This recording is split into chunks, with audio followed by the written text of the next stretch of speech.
as maybe the cathedral in Reims. I thought, ain't it a bitch?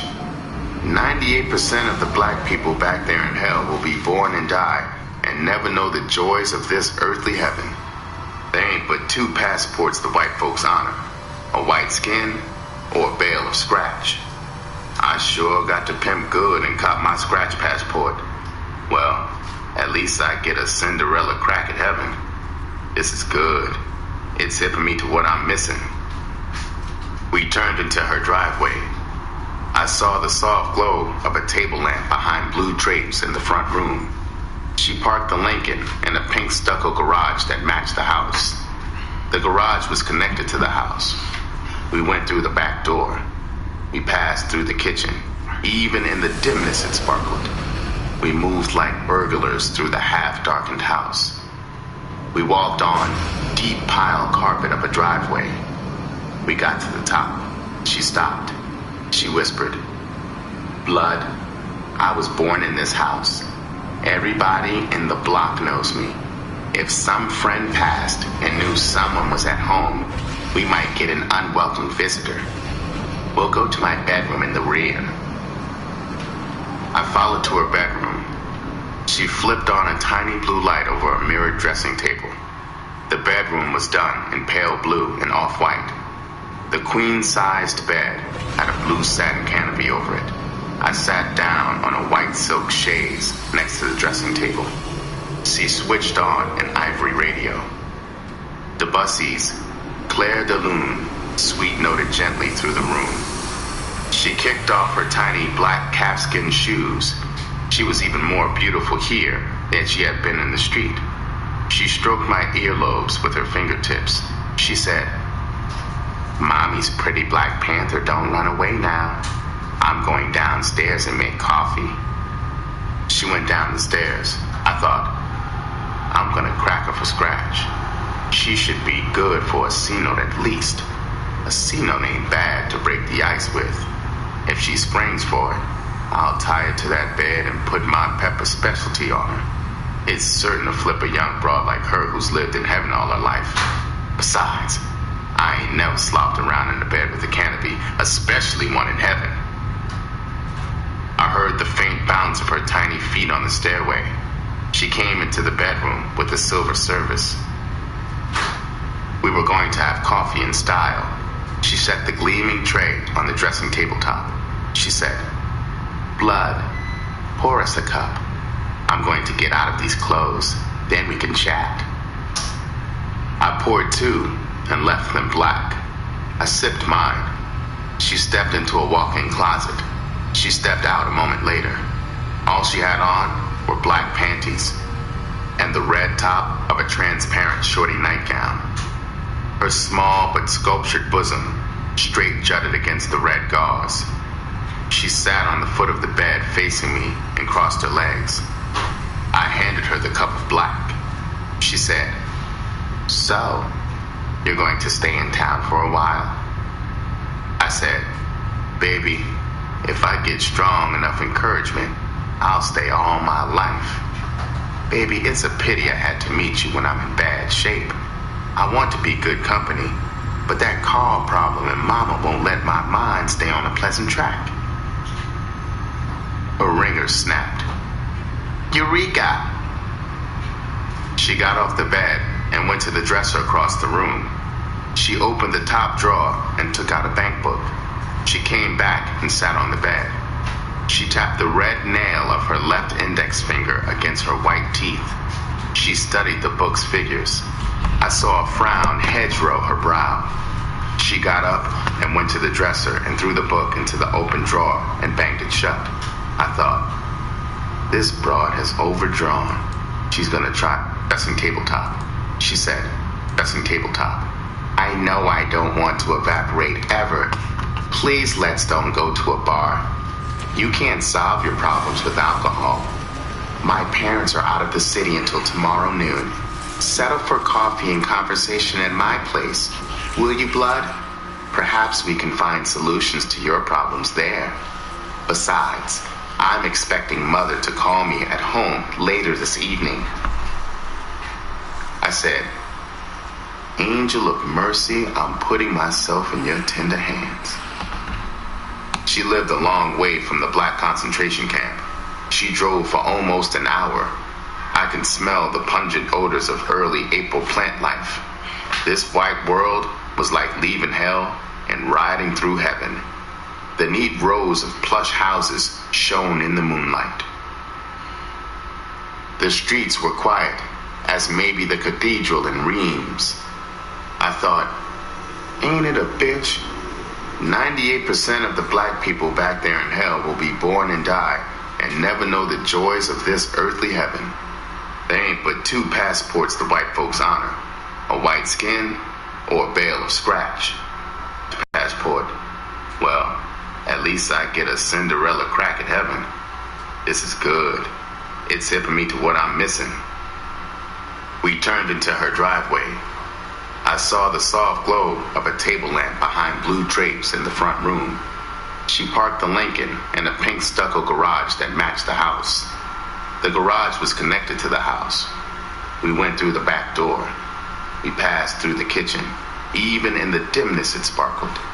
We moved like burglars through the half-darkened house. We walked on deep pile carpet up a driveway. We got to the top. She stopped. She whispered, "Blood, I was born in this house. Everybody in the block knows me. If some friend passed and knew someone was at home, we might get an unwelcome visitor. We'll go to my bedroom in the rear." I followed to her bedroom.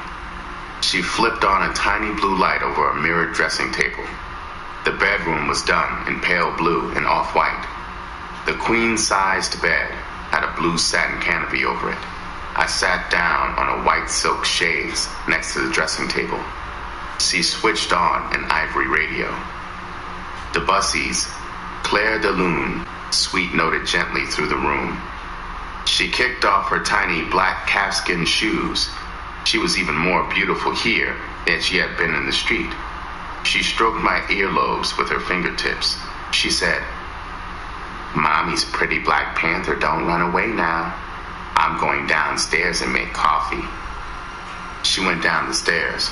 I thought, I'm gonna crack her for scratch. She should be good for a C-note at least. A C-note ain't bad to break the ice with. If she springs for it, I'll tie her to that bed and put my pepper specialty on her. It's certain to flip a young broad like her who's lived in heaven all her life. Besides, I ain't never slopped around in the bed with a canopy, especially one in heaven. I heard the faint bounce of her tiny feet on the stairway. She came into the bedroom with a silver service. We were going to have coffee in style. She set the gleaming tray on the dressing table top. She said, "Blood, pour us a cup. I'm going to get out of these clothes, then we can chat." I poured two and left them black. I sipped mine. She stepped into a walk-in closet. She stepped out a moment later. All she had on were black panties and the red top of a transparent shorty nightgown. Her small but sculptured bosom straight jutted against the red gauze. She sat on the foot of the bed facing me and crossed her legs. I handed her the cup of black. She said, "So, you're going to stay in town for a while?" I said, "Baby, if I get strong enough encouragement, I'll stay all my life. Baby, it's a pity I had to meet you when I'm in bad shape. I want to be good company, but that car problem and mama won't let my mind stay on a pleasant track." Her ringer snapped. "Eureka!" She got off the bed and went to the dresser across the room. She opened the top drawer and took out a bank book. She came back and sat on the bed. She tapped the red nail of her left index finger against her white teeth. She studied the book's figures. I saw a frown hedgerow her brow. She got up and went to the dresser and threw the book into the open drawer and banged it shut. I thought, this broad has overdrawn. She's gonna try the check con on me. She stooped and opened the bottom drawer. She brought out a foot-long foot-tall metal pig. She walked to the dressing table and put the porker on the table beside me. She said, "Blood, this is the best I can do to help you now. I don't get my allowance for a week. I have less than $100 in my account. Cheer up. There must be at least $100 in quarters and halves in this bank. Believe me, I can vividly imagine what it's like to be colored and faced with your problems. Let's say it's a loan." I hefted the porker for a moment to check its gross weight. It was heavy, all right. It felt a C-note heavy. I reached out and took her hand. I guided her to my side on the chaise. I put my arm around her. I kissed her and sucked that sugary tongue like a suicidal diabetic. I leaned back from her. I looked into the heart of the blue fire. I said, "Baby, it's a wonderful secret that you've discovered. Not many people know that it's better to give than to receive.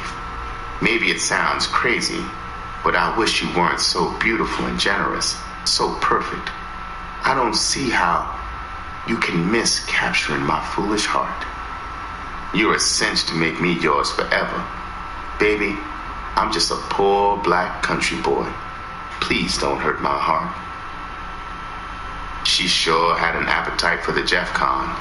The blue fire softened. Her eyes were misty and serious. She held my head between her dove-soft palms. She said, "Blood, baby, I'm white, but I have been more unhappy than any black person all my life. My parents have never understood me. When my whole being cried out for love and understanding, they gave me shiny things to stop my tears. Non-whites are like dirt to them. They are narrow and cold. If they found out you had been here, they would disown me before they dropped dead. There is a sweet warmth that you have. I know that you can make me happy. I am so desperate for love and understanding. Please give it to me." I said, "Baby, you can dump all your money on the black horse to win. I'm going to win them all for you, beautiful." She said, "Blood, you're a black panther. I'm a white lamb. I know nothing can stop that black panther from taking the lamb, soul and body. The lamb will bide her time to take the panther. The lamb needs and wants it that way. Now listen carefully and please catch the clue of my tragedy so nothing will shock you in my bed. Blood, perhaps you are aware of the structural flaws built into the columns of the world's most famous building. It's the Parthenon. The flaw is called enthesis. This contrived flaw is necessary so that the fickle human eye only sees perfection. I am a lot like those columns. I am not old, but I am beautiful. My tragedy is that unlike the enthesis that gives perfection to the columns, my enthesis must be concealed to protect my perfection. Can you understand?" I thought, what the hell? So this broad's got a prematurely gray loft center. If it's odd, it will be a novelty kick for me. She's so beautiful, the tricks won't notice a tiny irregularity after I've turned her out. I said, "Baby Melody, you haven't opened the door to a square. As fine as you are, I wish you had two heads. Now get on your bed on your back. I'm gonna make love to you Black Panther style. You got some long towels?" She went to the hall linen closet. She gave me 4 long, slender ones. She slipped off the red top and panties. She lay on her back in the bed. I saw her flaw. Was this her enthesis? I saw no crotch hair. She looked completely bald downstairs. I tied both her legs to the posts at the foot of the bed. I tied her left arm to a post at the head. The phone jangled on a nightstand at her side. She picked up the receiver with her free right hand. She said, "Hi, Mother. I'm fine. Are you and Dad still having fun? Mother, I miss you both so terribly. Are you coming home tomorrow as planned? Oh, good. I'll be at the airport on time.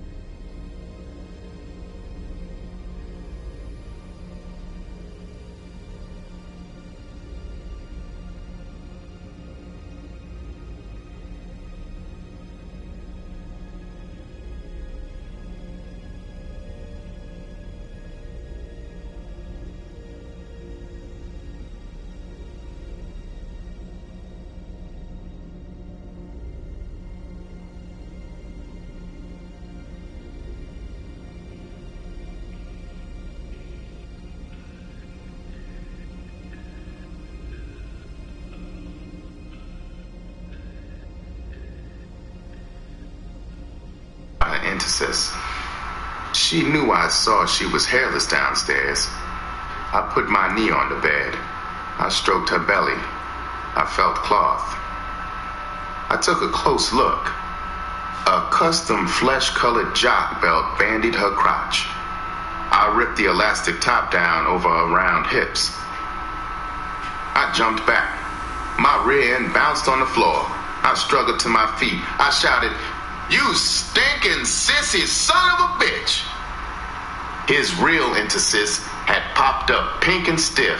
It was a foot long and as thick as the head of a cobra. He was crying like I had put a lighted match to his intersis. He sobbed, "You promised to understand.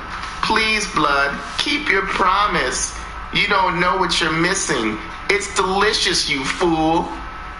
I said, "Look, man, I made my promises to a broad, not a stud. I'm a pimp, not a faggot. I'm getting the hell out of here. I'm charging you the porker for my time and your bullshit." He lay there blubbering. I speed dressed. I took the poker off the table and stuck it under my arm. I walked toward the stairway. I looked back. His beautiful face was ugly in anger and hate. He screamed, "You dirty nigger liar thief! Untie me, you coon bastard! Oh, how I wish I had your black ass tied here on your belly." I said, "Man, as slick as you are, you'll untie yourself before long. Yeah, that intersis could murder me all right." I walked down the stairway. I went through the house to the back door. I walked down the driveway to the street. I walked for an hour before I got out of the residential sprawl. I was lucky to hail a yellow cab as soon as I got to a busy intersection. When it got me to the Haven, the meter read 1430. I gave the cabbie a fin and a saw buck. I looked up at my window. The runt was at it. It was 2 a.m. It had been like a nightmare Halloween all the way. All trick and no treat. I was icy sober. Then it struck me riding up on the elevator. That white faggot could cross me. What if he couldn't free himself by the time his folks got home? He was a cinch to cover himself. He'd say a nigger burglar or a hold-up man had robbed him and trussed him up. I was a 2-time loser. 5 to 10 would stick to me like fly paper. Even if he untied himself right away, he might be mad enough to frame me. I remembered the Delansky pepper cross. I was sweating salt balls when I retrieved my stash in the broom closet. I went to my watch pocket with the cocaine. I knocked on 420. The runt opened the door. She was grinning. She said, "Hello, Daddy Angel. Your dog bitch bumped her black ass off tonight. Got a piggy bank, huh?" I said, "So what do you want, bitch? A medal for doing your whore duty?" I didn't answer the question. I looked down to see if she sprouted an intersis. She was buck naked. I stepped inside and bolted the door. There were 70 slats on the dresser. I turned and lowered my face. She kissed me. I put the poker on the base of the kiss statue. I gave her the can of grass. She sat on the bed. She shook some grass out of the can onto a newspaper in her lap. She started rolling a joint. I took my clothes off. I went into the bathroom to shower and scrub the sissy taste out of my jig. The piercing heavy odor of the gangster wafted to me. Over the roar of the shower, I shouted, "Girl, there's a gap under the slammer. Chink it up with a rag or something. Torch a couple of sticks of incense."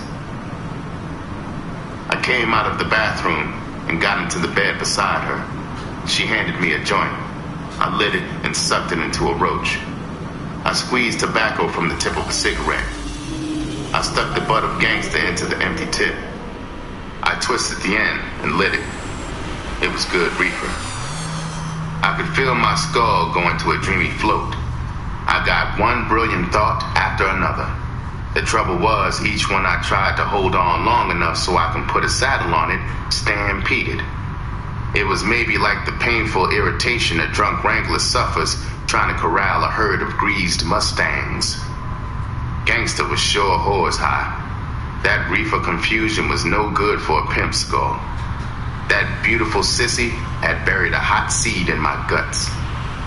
The wild flower blossomed. I dreamily drifted into the runt. I rolled sleepily out of the warm, churning tunnel. I wouldn't need a yellow tonight. Chapter 8. Grinning Slim. I opened my eyes. I saw glinting stars of dust whirling like a golden hurricane through a bright shaft of noon sun. I looked through the open bedroom door. I saw the runt sitting at the living room window. She was doing her nails. She lifted her eyes from her nails. She looked into the bedroom. I said, "Good morning." Called Silas to run across the street for ham and eggs. "Are you hungry?" She said, "Yeah, I'm hungry, but the way he moves around, it would take him a week to cop. I'll slip on something and go myself." She went to the closet and slipped on her blue poplin rain or shine coat. She took a fin off the dresser and held it up for my consent. I nodded my head. I heard the door shut when she went out. I lit a cigarette. I thought, I wonder if Melody has the heat looking for me. I've only got a day or so left before Glass Top takes me to Sweet Jones. I'm gonna cool it. I won't go out at all. I'll stay right here in the hotel until Top calls me. The phone rang just as the runt came through the bedroom door. She put the plates wrapped in wax paper on the dresser. She picked up the receiver. I got up, took my plate, and started to eat with a plastic fork. She said, "Hello. Oh, Chuck, how are you, sweetie? I was just thinking about you, lover." "No, I can't. I wish I could come out for a few drinks. My brother won't be home from work until 6. Mama's not well at all. I have to stay here during the day to take care of her. I could slip out around 7. Yeah, I can do that until 8 for 20. Bye-bye, sugar blue eyes." She hung up the phone in her coat. She sat naked on the side of the bed, eating. I said, "Bitch, I got an idea for that cat of yours. You gotta take a stiff brush and brush the hair straight down every time you think about it. Put some hair growing on it until maybe it's a 4-inch comb. Your tricks will paint to bury their beaks in it. It will make your cat unique with that extra dimension." She mumbled, "Where on earth did you get a jazzy idea like that?" I said, "Bitch, ain't you hip yet? I'm a pimp with a great imagination, that's all." She finished her flapjacks. She got up and gathered an armful of our soiled clothing. She went into the bathroom. I heard the water sloshing in the bowl. She was doing our laundry. I turned my back to the sunlight. I felt old Morpheus slugging his velvet hammer against my eyelid. I woke up in darkness. I looked at the front room window. The streetlights were on. I turned the nightstand lamp on. Mickey said 7:10. The runt was gone. She was breaking her luck with Chuck. I thought, Jesus, I sure needed rest all right. That fast track I've been blundering on sure took the juice out of me. I got up and went into the bathroom to brush my teeth. I had made several brush strokes when the phone rang. I picked it up. He rapped before I could even open my mouth. He said, Kid, this is Glass Top. The plans have changed. I'm in a hurry. Be outside your joint in 15 minutes. You got that? I said, yeah, but... He had hung up. I dressed even faster than I had at the Sissy's pad. I rushed down the hall. I stopped at the broom closet stash. I hurled the sizzle into the corner on the shelf. I took the stairs 3 at a time to the lobby. I sailed the key to the desktop. I bolted out the door. Top was parked in front of the joint in the Red Hog. He had his hand over the horn when he saw me. I got in. The hog squealed from the curb. Top was sure in a hurry. I could hear the harsh whisper of the hog's tires against the pavement. We passed that neon bouquet. I looked back and saw the funhouse sign flashing. I wondered if Melody was out here somewhere booby-trapping with his entasis. I said, Jack, I didn't expect your call for a couple of days. What happened? He said, there's a big boxing match tonight. All the biggest pimps and whores in the country are going to be at Sweet's after the fight. Kind of like a party. All of them use stuff. Even with Sweet as the middleman, I should still take off a couple of grand from my end. Sweet never goes to fights. He can't stand big crowds. Besides, they won't let Miss Peaches into fights. Sweet's gnawing his nails waiting for his stuff. He ain't got none for himself, and he's anxious to cop some stuff for those birds coming from the fight. I said, have you cracked anything about me to him? He said, kid, you ain't hip, I'm a genius. He called and I rapped to him this morning. I played you off as my punk nephew from Kansas City. You got wild ideas, you want to be a pimp. I tried to chill you back to KC to maybe hustle pool or even be a broom mechanic. You're a stupid, stubborn punk. I've told you 1,000 times you ain't got it to pimp. You gotta pimp. You would eat 10 yards of Sweets' crap. You think he's God. You wouldn't believe your uncle is tight with God. I'm Glass Top. I got a saved face even for a snot-nosed punk. Maybe if you hang around the inside fast track for a hot minute, you'll get scared. You'll wise up. Get out of my ass and run your ass back to KC. Now, kid, don't shoot your jib off at his pad. If he don't remember you from the roost, don't wake him up. I said, don't worry, Top. I won't rank us. I'll never forget you, pal, for the cut-in. That was sure some beautiful stuff you played for Sweet. He caressed his patent leather hair. He erected his wide shoulders inside his blue mohair jacket. His pretty bitch face wore that terrible conceit and awful pride, maybe of a cute mass murderer who never gets her victim's blood on her. The full moon through the window shield shone flush on his face. He said, kid, you ain't heard nothing yet. Shit, I done drove 3 whores screaming crazy with this brain. They in the boob box upstate right now babbling about pretty Glass Top. Even Sweet ain't shipped up but 2 there. He's been pimping almost twice as long as me. I said, Christ, Top, I don't get it. Why drive a whore nuts if she's still humping out the scratch? A stud would have to be slick as grease to plant bats in the skull of a bitch that was sane. I can't dig how a stud could do it. I ain't hip to it. He said, sucker, what you don't dig and ain't hip to would make a book bigger than this hall. Now you take Sweet. The 2 he crossed were young white broads with small mileage. He's sick in the head. He's got an insane hate for the whole white race. He was a crumb crusher of 7 down in Georgia when the white folks first poisoned his skull. His mammy was jet black and beautiful. The Peckerwoods for miles around were aching to lay her. The son of the wealthy plantation owner that Sweets' old man sharecropped for waylaid her on the way to a spring. He punched her out, tore her clothes off, and socked it to her. She was naked and crying when she got back to her shack. The Peckerwood pig hid out in the woods. Sweets' old man came in from the fields and found his wife clawed and bawling. He was close to 7 feet and weighed 300. Sweet still remembers how his old man hollered and butted his head against the door of the shack. The hinges ripped loose. He knew the woods like a fox. He found the white boy. He left him for dead. He covered him with brush. He slipped back to his shack. Sweet remembers the white boy's blood on his old man, even on his old man's bare feet. He had stomped the white boy to a red pulp out there in the lonely woods. The old man figured he was safe. The white folks would never find the corpse in those thick woods. He cleaned himself, repaired the shack door, and waited.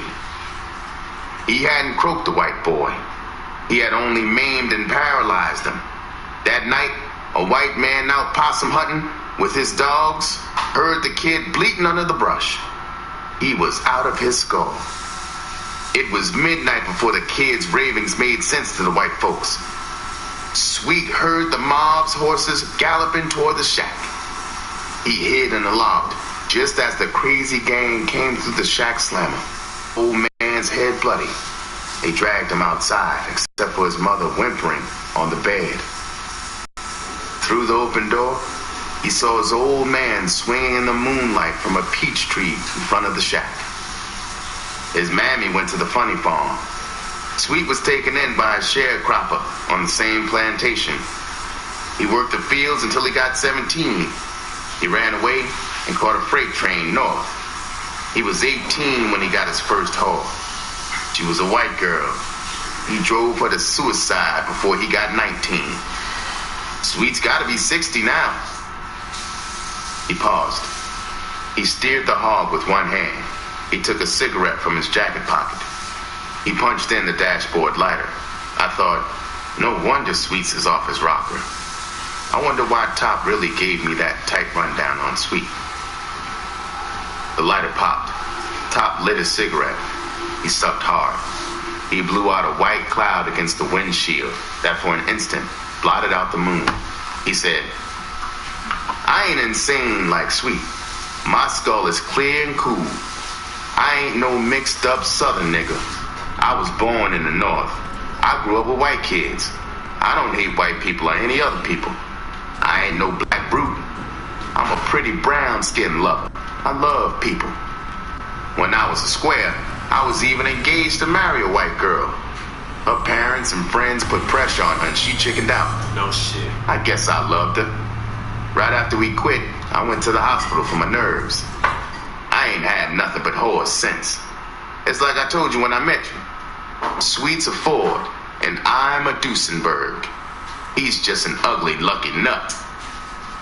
I said, but Top, you cracked your booby box score was higher than Sweet's. Those three gibbering bitches upstate sure don't show no love for horror people. He said, here you go, fool. A young chump is just like a dumb bitch. He can't figure nothing out for himself. He's got to have a rundown on everything. Of course I drove those whores crazy, but for a sane reason, sucker. A pimp cops a whore.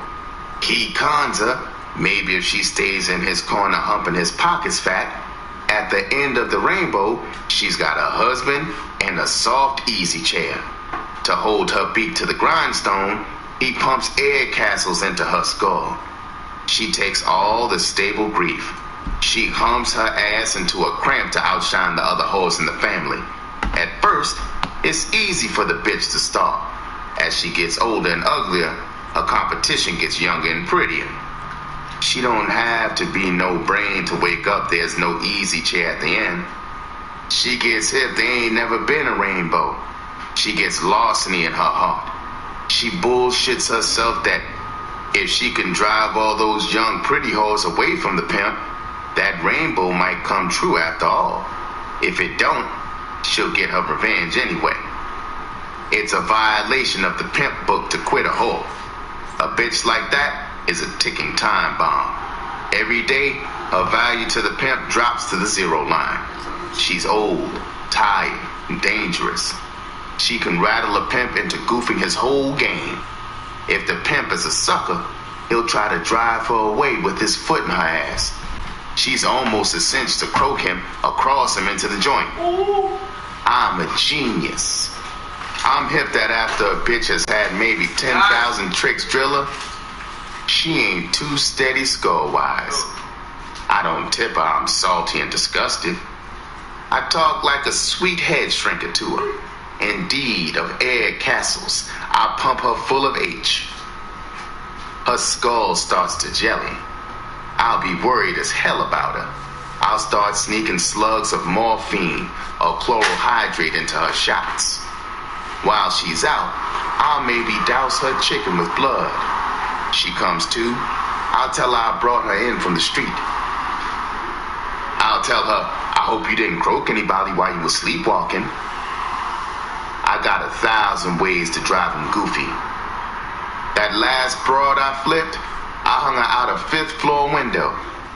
I had given her a jolt of pure cocaine so she'd wake up outside that window. I was holding her by both wrists. Her feet were dangling in the air. She opened her eyes. When she looked down, she screamed like a scared baby. She was screaming when they came to get her.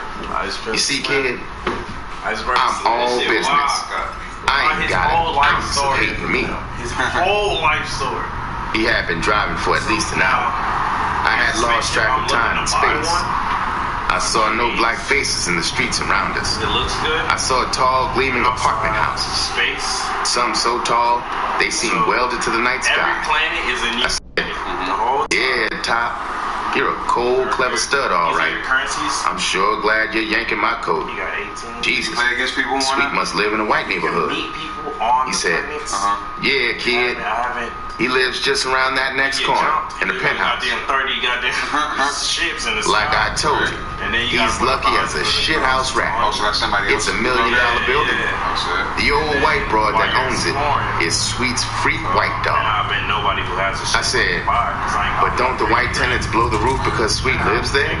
He said, Sweet's old white broad owns the building, but Sweet runs it. At least he runs it through an old ex-pimp pal. Sweet stuck him into a pad on the ground floor. Patch-Eye, the old stud, collects the rents and keeps the porters and other flunkies on their toes. All the tenants are white gamblers and hustlers.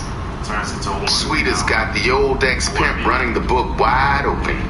The action a day just from the tenants runs $2 or $3 grand. Check that out. I'll say it 1,000 times. Sweet is a lucky old stud. He turned the corner. He eased the hog into the curve in front of a snow-white apartment building. A moss-green canvas canopy ran from the edge of the curb 25 yards to the Klieg-lighted fancy front of the building. A gaunt white stud in a green monkey suit was standing in stooped attention at the curb. We got out. Top walked around the hog to the doorman. The doorman said, "Good evening, gentlemen." Top said, "Hello, Jack. Do me a favor. When you take my wheels to the back, see that it's parked close to an exit. When I come out, I don't want to hassle out of there. Here's a fin buster." The doorman said, "Thank you, sir. I'll relay your wish to Smitty." We walked into the green-painted black marbled foyer. I was trembling like maybe a hick virgin on a casting couch. We walked up the half-dozen marble steps to an almost invisible glass door. A Boston coffee-colored broad slid it open. We stepped into the green and pearl lobby. A tan broad, as flashy as a cotton club pony, sat behind a blonde desk. We walked across the quicksand pearled carpet to the front of it. She flashed 2 perfect dozens of the 32. Her voice was contralto silk. She said, "Good evening. May I help you?" Top said, "Stewart and Lancaster to see Mr. Jones." She turned to an elderly black broad sitting before a switchboard beside her. She told her, "Penthouse, Misters Stewart and Lancaster." The old broad shifted her earphones from round her wrinkled neck to her horns. She plugged in and started batting her chops together. After a moment, she nodded to the pony. We got the ivory flash again. The pony said, "Thank you so much for waiting. Mr. Jones is at home, and we'll see you." I followed Top to the elevators. A pretty brown-skinned broad in a tight green uniform zipped us up to the 15th floor. The brass door opened. We stepped out onto a gold-carpeted entrance hall. It was larger than Top's living room. A skinny Filipino in a gold lame outfit came toward us. He was grinning and bowing his head. His lank hair flopped across his skull like the wings of a wooden raven. The crystal chandelier overhead glittered his gold suit. He took my lid. He put it on the limb of a mock mother of pearl tree. He said, "Good evening, follow please." We followed him to the brink of a sunken living room. It was like a pasha's passion pit. A green light inside the gurgling bowl of a huge fountain beamed on the vulgar face of a stone woman squatting over it. She was nude and big as a baby elephant. The red light inside her skull blazed. Her eyes stared straight ahead. Her giant hands pressed the tips of her long breasts into each corner of her wide-open mouth.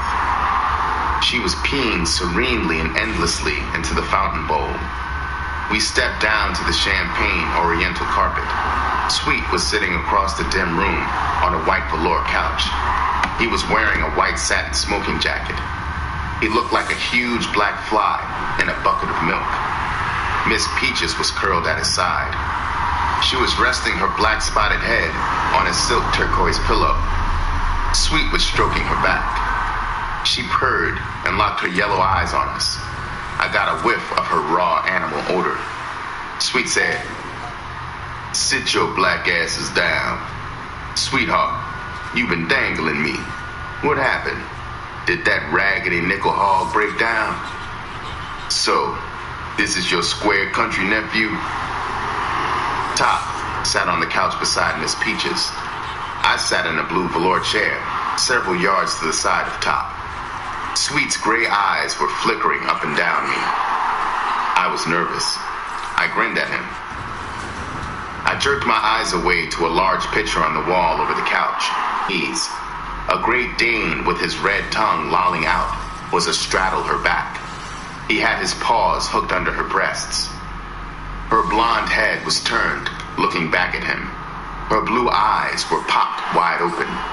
Top said, "Man, that hog ain't no plane. I got here quick as I could. You know I don't play no games on you, honey." I said, "Thank you, Mr. Jones, for letting me come up with Unc." My voice triggered the roost memory. He stiffened and glared at me. He smashed his hooks together. It sounded like pistol shots. Peaches growled and sneered.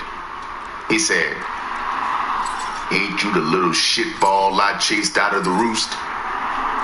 I said, "Yeah, I'm one and the same. I want to beg your pardon for making you salty that night. Maybe I could have gotten a pass if I had told you I'm your pal's nephew. I ain't got no sense, Mr. Jones. I took after my idiot father." Sweet said, "Top, this punk ain't hopeless. He's silly as a bitch grinning all the time. But dig how he butters out the con to keep his balls out of the fire. He sure ain't got no tender dick to turn down my pretty big-ass Mimi. Kid, I love black boys with the urge to pimp. Ain't no sure way to amount to something. Your uncle ain't but a good pimp. I'm the greatest pimp in the world. He wired me. He's hoping you'll fold on this track and split back to the sticks. You got one hole, he tells me. You could have the makings. This joint is going to be crawling with fast whores in a couple of hours. I'm going to be pinning you. I'm going to watch how you handle yourself. Maybe I'm going to make you my protege. You got to be icy. Understand, kid? Icy? Icy? You got to stop that grinning. Freeze your map and keep it that way. Maybe I'm going to prove to your half-ass pimp uncle that I can train even a mule to win the Kentucky Derby." Top said, "Shit, honey. You don't have to tip him. I'm pulling for his split. I love the kid. I just don't think he can cut the pimp game. The kid raps good. I ain't denying it. He should maybe be a Murphy player. or even a Mick man. His tick ain't icy enough to pimp on this track. I thought, Top's pad is a pigsty compared to this layout. It looks like I'm in. Sweet said, "Sweetheart, let's go in the bedroom and cap up and bag that stuff for those jokers. I'm gonna have old Patch Eye come up here and deal it off. I ain't no dope peddler. I'm a pimp. Kid, you can cool it.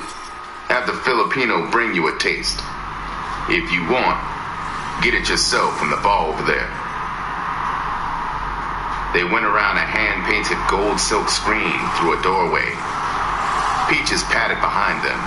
I saw a bronze bell on the table beside the couch. I decided to get my own taste. I walked across the room to a turquoise bar. I went behind it. I took a tall crystal glass off the mirrored shelf on the wall. I mixed creme de menthe and bubbly water. I took my green cool drink and walked toward the floor-to-ceiling glass door. I slid it open and stepped up into the patio. I looked up. The April zephyrs were balleting the burnt orange and pale green Japanese lanterns. They danced on glowing jade cords strung high above the lime floor.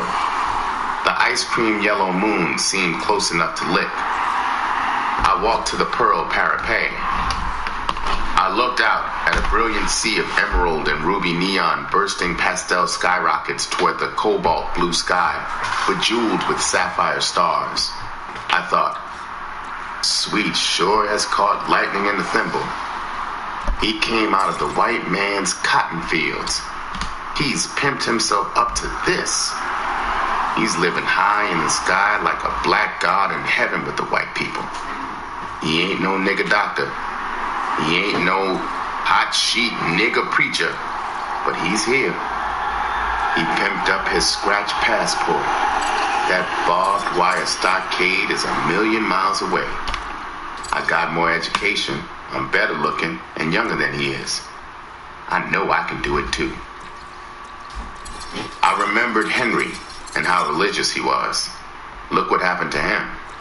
I remember how I used to kneel every night by the side of the bed to pray.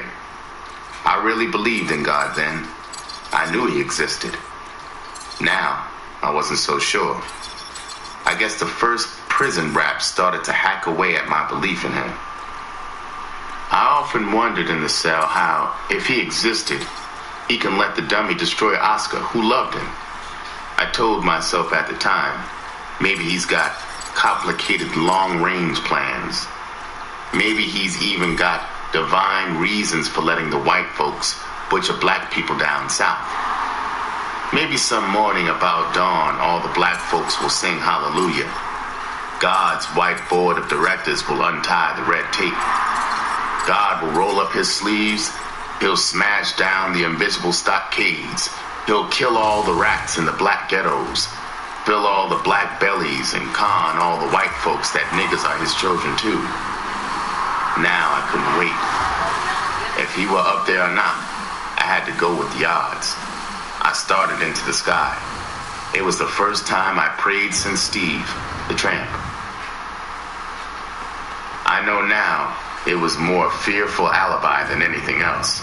I said, Lord, if you're up there, you know I'm black, and you know my thoughts. Lord, if the Bible is really your divine book, then I know it's a sin to pimp. If you're up there and listening, you know I'm not trying to con you. Lord, I'm not asking you to bless my pimping. I ain't that stupid. Lord, I know you ain't black. Surely you know, if you're up there, what it's like to be black down here. These white folks are doing all the fine living and sucking up all the gravy. I gotta have some of that living and some of that gravy. I don't want to be a stick-up man or a dope peddler. I sure as hell don't want to be a porter or a dishwasher. I just want to pimp, that's all. It's not too bad, because whores are rotten. Besides, I ain't gonna croak them or drive them crazy. I'm just gonna pimp some real white type living out of them. So Lord, if you're up there listening, do one thing for me. Please don't let me croak before I live some and get to be somebody down here in the white man's world. I don't care what happens after that. Yeah, I don't care what happens after that. I looked down over the parapet. I wondered if the Undertaker had been born yet, who was slick enough to paste a sucker's ass together after a Brody 15 stories down. I heard Tuxedo Junction pulsing behind me. I had pitched my pipes dry. I upended my drink. I turned and walked toward the glass door. I saw the Japanese lantern splashing color on the polished alabaster-topped tables. The Filipino had sure been busy flopping his mouth. I slid the door open to a chorus of profanity. The horse scent flared my nostrils. There must have been 30 yapping pimps and whores lounging around the spacious pit. I stepped down and slid the door shut. An ebony satin-skinned pimp was sprawled in the blue velour chair. A tawny, tan tigress was kneeling before him between his legs. She had her chin rammed into his crotch. She clutched him around the waist like a humping $2 trick in an alley. Her dreamy maroon eyes rolled toward the top of her long skull. She was staring at his fat blue lips. It was maybe she expected him to whistle the lost chord. The rock on his finger exploded blue-white frozen waterworks. He raised his glass to curse all square bitches. He was con-toasting all whores. The room got silent. Somebody had strangled the gold phonograph in the corner.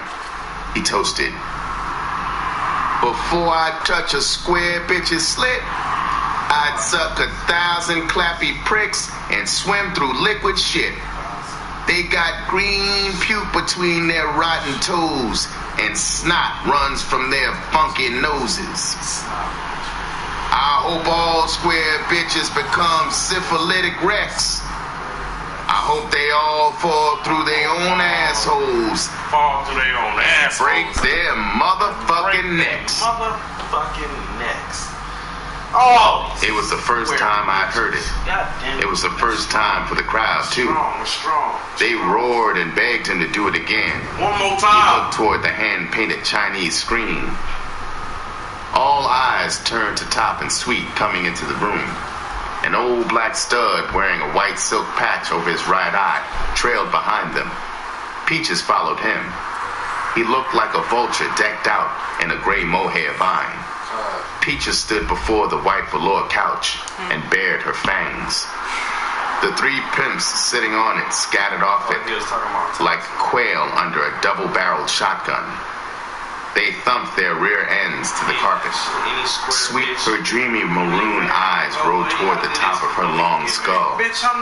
She was staring at his fat blue lips. It was maybe she expected him to whistle the lost chord. The rock on his finger exploded blue-white frozen waterworks. He raised his glass to curse all square bitches. He was con-toasting all whores. The room got silent. Somebody had strangled the gold phonograph in the corner. He toasted. Before I touch a square bitch's slit, I'd suck 1,000 clappy pricks and swim through liquid shit. They got green puke between their rotten toes, and snot runs from their funky noses. I hope all square bitches become syphilitic wrecks. I hope they all fall through their own assholes and break their motherfucking necks. It was the first time I'd heard it. It was the first time for the crowd, too. They roared and begged him to do it again. He looked toward the hand-painted Chinese screen. Her dreamy maroon eyes rolled toward the top of her long skull. She was staring at his fat blue lips. It was maybe she expected him to whistle the lost chord. The rock on his finger exploded blue-white frozen waterworks. He raised his glass to curse all square bitches. He was con-toasting all whores. The room got silent. Somebody had strangled the gold phonograph in the corner. He toasted.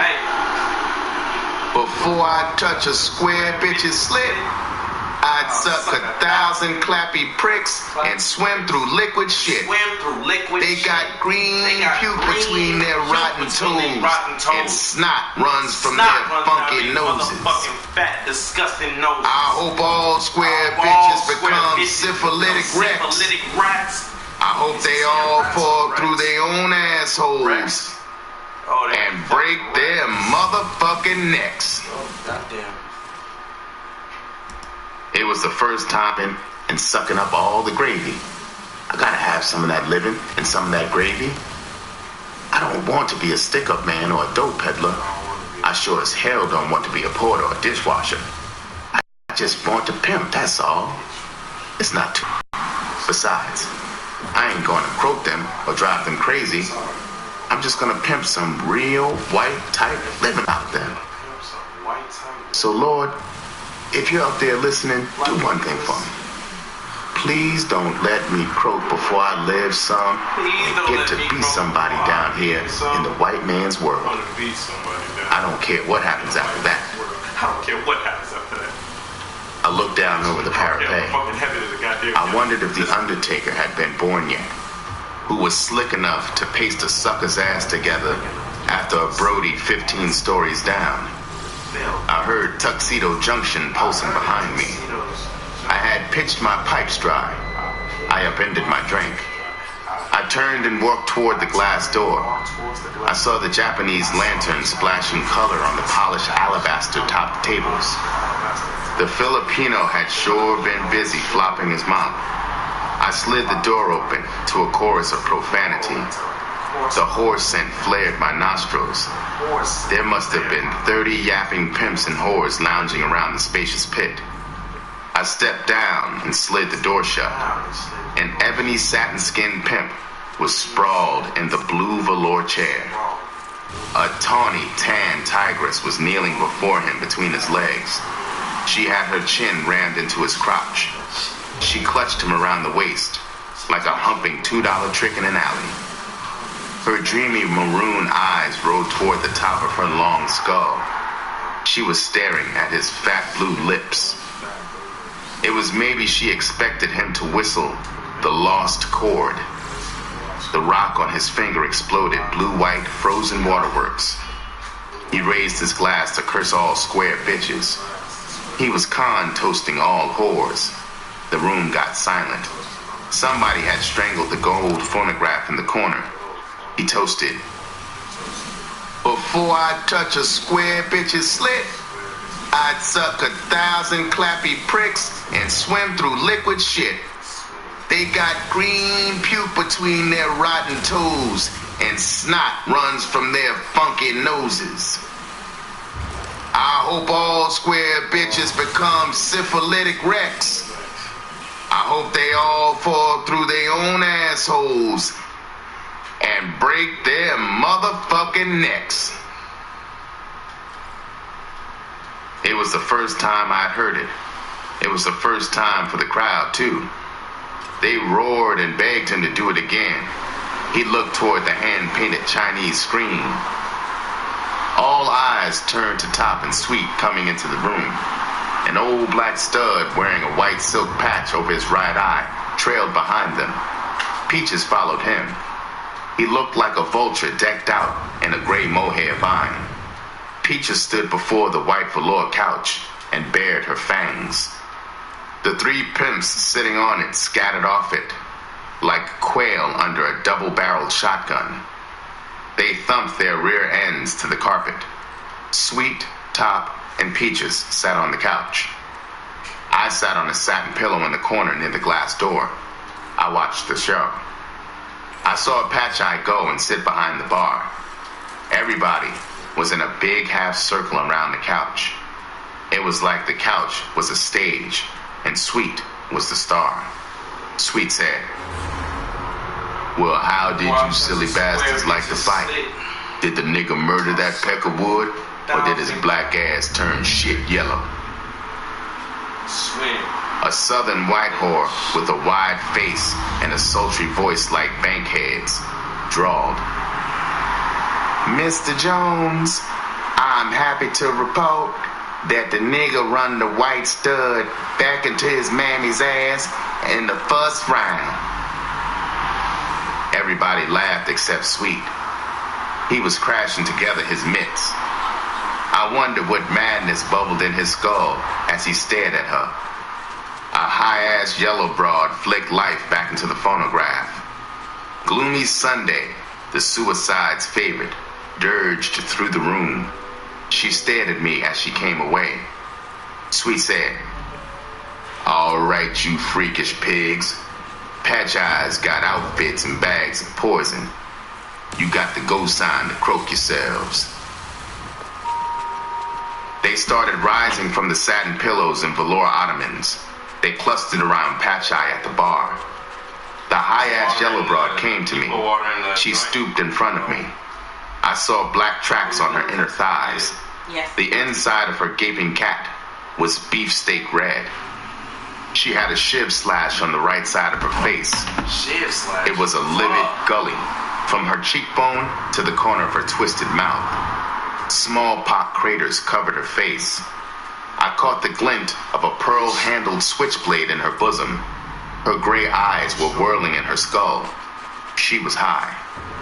I was careful. I grinned. Sweet was digging us.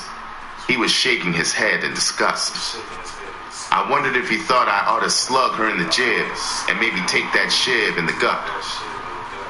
She said, "Let me see that pretty prick, handsome." I said, "I don't show my swipe to strange bitches. I got a whore to pamper my swipe." She said, "Nigga, you ain't heard of me? I'm Red Cora from Detroit. That red is for blood. You ain't hip, I'm a thieving bitch that croaked 2 studs? Nah, I said show that dick.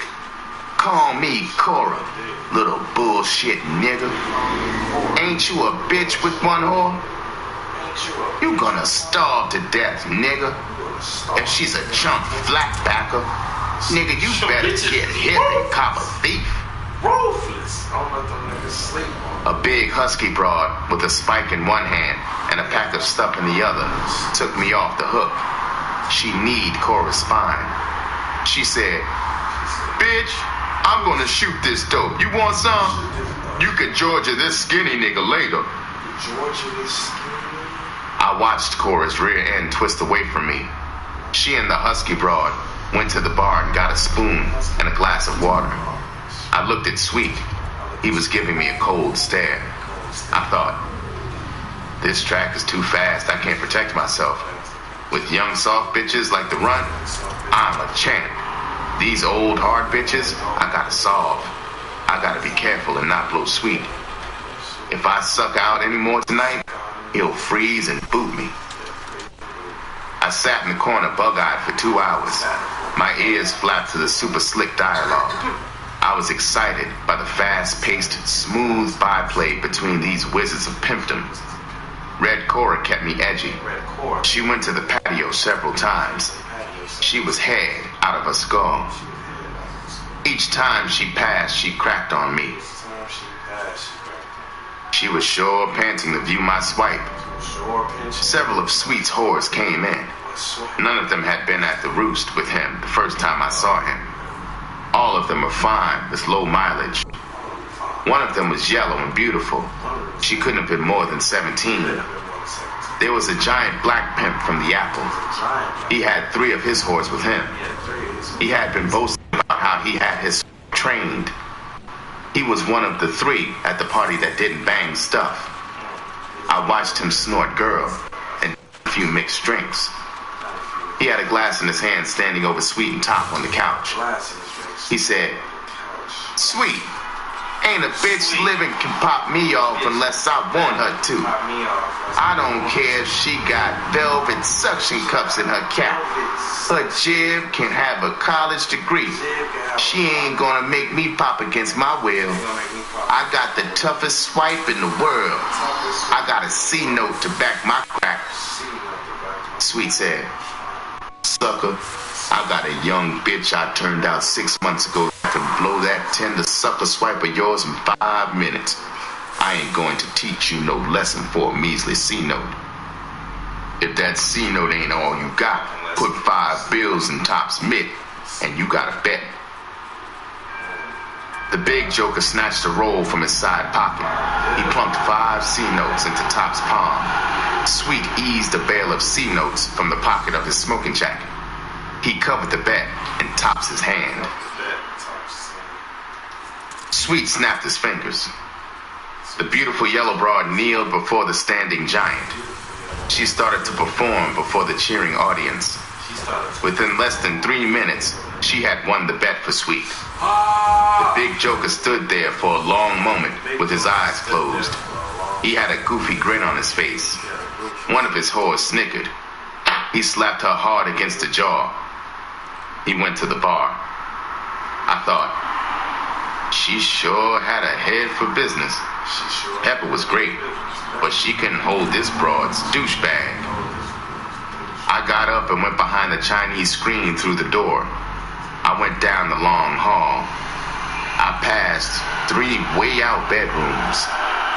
I went into a mirror john. It was as big as a bedroom.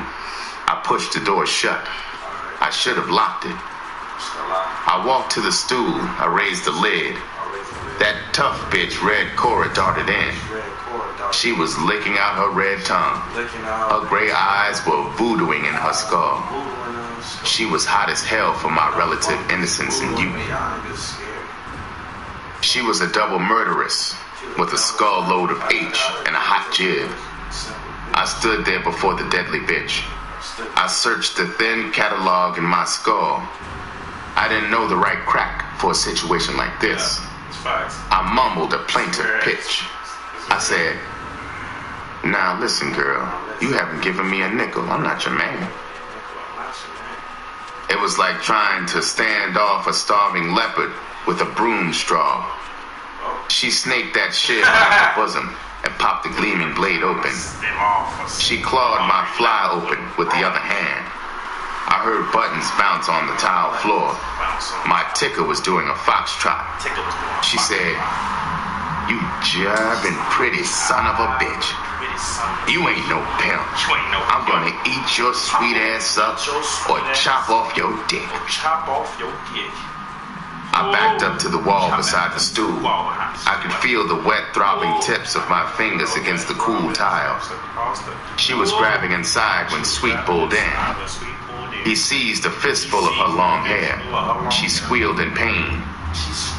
He jerked her away from me toward the door. He cussed her as he drove his needle-toed shoe into her wide caboose several times. He said, bullshit, bitch. This chump is in my school. I ain't gonna let you Georgia him. Now nix, bitch, nix. I heard her high heels staccato against the tile as she fled. He turned toward me. His black face was gray with fury. Maybe Sweet would forget I wasn't yellow. I remembered what Top had told me about those 4 murders.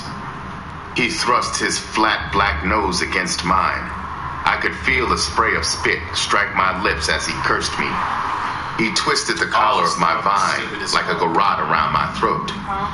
He had snatched me 6 feet from the wall. So I'm talking now. He I added someone to my collection. Listen, you stupid little motherfucker. You know why that bitch screwed you around? You always grinning like a Cheshire cat. What's funny? Can I get the sucker out of you? I can't make a pimp out of a pussy like you. So I told you once. Do I have to tell you 1,000 times? Green ass nigga. To be a good pimp, you gotta be icy cold like the inside of a dead horse pussy. Now if you a bitch, a sissy or something, let me know. I'll put you in drag and you can hold for me. Stay out of my face, nigga, until you freeze up and stop that sucker grinning. Princess in the castle. I heard his ground grippers skid against the floor as he hurled me against the wall. The back of my skull torpedoed into it. Through a drowsy fog of pain, I saw him float away. My back snailed down the wall. Why the correlation, I guess I'm trying to understand. I laughed at the funny way the shoe tips turned in as the long legs glided across the tile. I sat there on the cool floor, gazing at the weird, comical legs stretched out before me. I saw a pair of blue mohair legs, right-angled the flat ones. I looked up. It was Tom. He bent over to help me up. He said, "Kid, now you believe the ugly bastard is insane? Take this key to my hall. Get it out of the lot and back. Park in the block and cool. I'm getting out of here myself as soon as I caught my end of the smack scratch." Get up there. He gets up there and she goes, I riveted my eyes to the champagne carpet. I zigzagged through the snickering whores and pimps. I made it across the pit to the elevator. The Filipino was standing beside it. "Bitch, that wasn't your hair. The down button. You didn't need no He looked help." like a friendly brown steak sausage in gold foil. He reached up and stroked my jacket collar down, flat from around my ears. He took my lid off the pearl tree. He stuck it on my skull and snapped the brim. Who the fuck else? I felt the sweatband needle the aching boil. I adjusted my lid. He said, It's a million people. "Good night, sir. Sammy hopes you had fine time." There's a million people. I said, anyone who sees something "Sammy wrong Pyle, does something. it's been a wild It's that night. simple. I'll never forget A it." hero. I got a whiff of crotch as the elevator plunged to the lobby. To my people, I wondered if the because pretty there's so brown-skinned few of us, jockey whored a little we bit become the as a odd. sideline. The odd, just numerically. I stepped out of the gilded cage into the lobby. I saw a winking red-arrowed sign in the rear. I walked to the glass door below it. I went down the white stone steps to the parking lot. I spotted Top's Red Hog in the ocean of cars. I went to it, unlocked it, and got in. A big white Buick was parked in front of it. A grinning brown-skinned joker in white overalls came toward the Buick. Or even worse off, I saw Smitty, blue-stitched across his breast pocket. of value. He pulled the Buick out. Because I'm thinking, I keyed the hog and scooted it out of the lot. I whipped around the corner and coasted to the curb 50 feet from the entrance to Sweet's apartment building. Those two will be I shut the motor off. That's me. I lowered the That's driver's baby. side window. Oh yeah, my great. I put my lid on the He seat. did the I threw back my head He did the on the top of the seat. He's the one that I closed my combats eyes. society. I dozed. Something was crushing my For you to jaw. be strong, you have to A go blinding easy. spotlight Never burned have a into my problem. eyeballs. Just I heard because the you're seeing foghorn reflections, voice. it's gonna be like, It blasted. What's wrong with you? Police officers! reflection. Nigga, what What's the wrong with hell this you crowd? doing? What's What's your wrong? name? Why they don't Show know us your what's wrong with identification. Why the fuck they asking you what's wrong with you? I couldn't answer with my jaw crushed in a vice. Attacking you. I was dazed. I'm speaking from. I lowered my eyes below the inferno of light. Because I saw that's the white, topic that bluish you're wrists. Someone who has information. Thick on black the hair topic. bristled Hey, up. listen, I don't want to go through no I saw bullshit. muscles cord and ripple across it as the vice tightened around my jawbone. And so the strategy I wondered if for the whatever copper it is, was Satan and I had croaked in the hog and was being checked into hell. many children Hell or not, will come Satan wanted aren't identification. tainted, aren't I poisoned. remembered the They fox don't come and from the no horse. house. They don't know what I didn't even have a hide. Satan swung the hog door open. The door frame blackjacked the top of my skull as Satan yanked me from the hog. He released my jaw and slammed me across the hood of the hog. My wet palms skidding on top of it. Satan's fellow demon was punch frisking me from breast to shoe sole. He poked an index finger inside my shoe. I felt a tickle in the arch of my instep. I said, "My name is Albert Thomas." Hell, I wasn't doing anything, officers. I was just waiting for my uncle. I lost my wallet. I didn't finish. A galaxy of shooting stars orbited my skull. What? It was like a flame-hot poker was embedded in that sore bump at the back of my skull. Atlantis. I heard the tinkle of glass against the hood. I puked and nosedived to the hood. I felt the warm, stinking mess against my cheek as I lay across the hood gasping. Glass splinters sparkled on the hood. Satan had slugged his flashlight against my skull. I saw the fellow demon's shadow bobbing inside the hog. He was frisking it too. Satan said, If you couldn't grasp that, "Nigga, you got a sheet downtown? What do you do for a living?" brothers, I whispered, nigga, brothers. "I've never been in telling this trouble. about the Republic. I'm an entertainer. I'm a dancer." I'm a dancer. He said, He said, You black conning bastard. Black How in the bastard. fuck do you know what a sheet is? Do you know what? You been mugged, nigger? Stand up straight. Stand up straight. I'm gonna take you downtown. You can jig a few steps on the show up stage. Show up stage. I struggled off the hood. I turned and faced him. I looked up into the red, puffy face. Top came around the back of the hog and stood between us. He said, "What's the beef, officer? This is my nephew and my Cadillac. The kid was waiting for me. He's clean. We've been to a party at Sweets. You know who he is. We're personal friends of his, you dig?" Personal friends of me. Satan's puffy face creased into a hyena grin. He rapped on the windshield. I saw the demon's starch white face peer over the rear seat. Satan waved him from the hog. He clambered out and stood beside Satan. Satan said, "Looks like we made a slight mistake, Johnny. These gentlemen are pals of Mr. Jones. Mister, all your nephew had to do to beat the roust was mention a name. Christ, we have to do our job. There's a cat burglar operating in this district. The lieutenant is riding our asses to nab him. Sorry about the whole thing, gentlemen." Riding our ass to nail him. The rollers walked across the street. They got into a black Chevrolet and gunned it away. I took a handkerchief from my back pocket and wiped my face. I wiped the bits of loose glass and most of the puke off the hood. I threw the rag in the gutter. I got in the hog. Top U-turned and headed back to Blacktown. I touched the bump on my skull. I felt a spot of sticky ooze. My skull had only a tiny split. I wiped my fingers on the end of my lapel pocket handkerchief. I thought, if it gets any rougher on this track, I'll be punchy before long. Maybe I better take Preston's advice and go back to the sticks.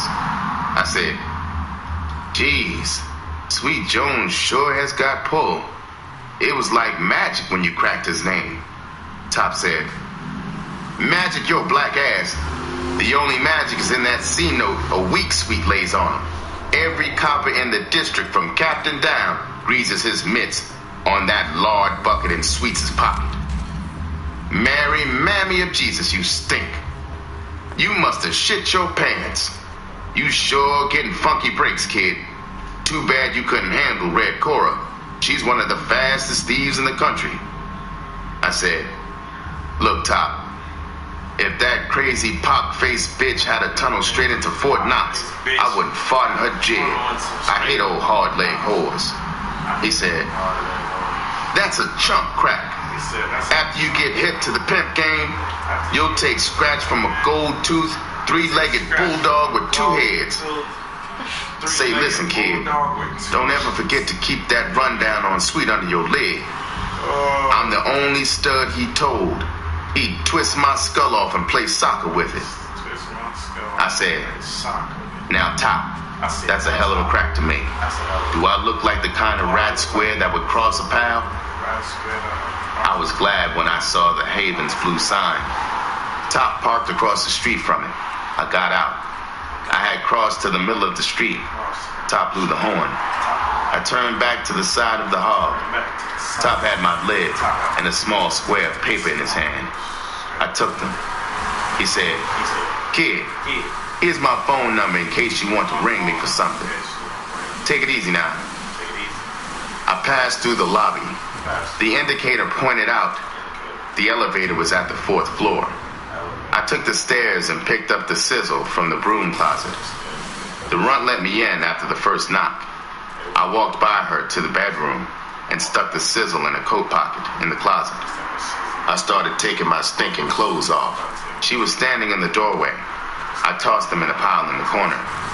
She said, "Daddy, when you passed me, you smelled like you'd been dunked in a garbage truck. What happened?" I headed for the bathroom. I was standing with a stool. She followed me. She stood in the bathroom doorway. I looked over my shoulder at her. I said, "Bitch, some white rollers busted me tonight. They got the wire I'm in town to pimp. They took me down and beat the puke out of me. Baby, they wanted me to finger you. They wanted to know where you worked. Shit, I was too pure in heart to put a finger on you, baby. I'm not feeling worth a damn, so go on the dummy, okay? I flushed the toilet. I turned the shower on. I gave her a hard look and frowned. She turned and got into bed. I took Mickey off. 4 a.m. I showered and toweled off. I fell into bed without checking the scratch on the dresser. I went to sleep, wondering what to do to solve the fast track.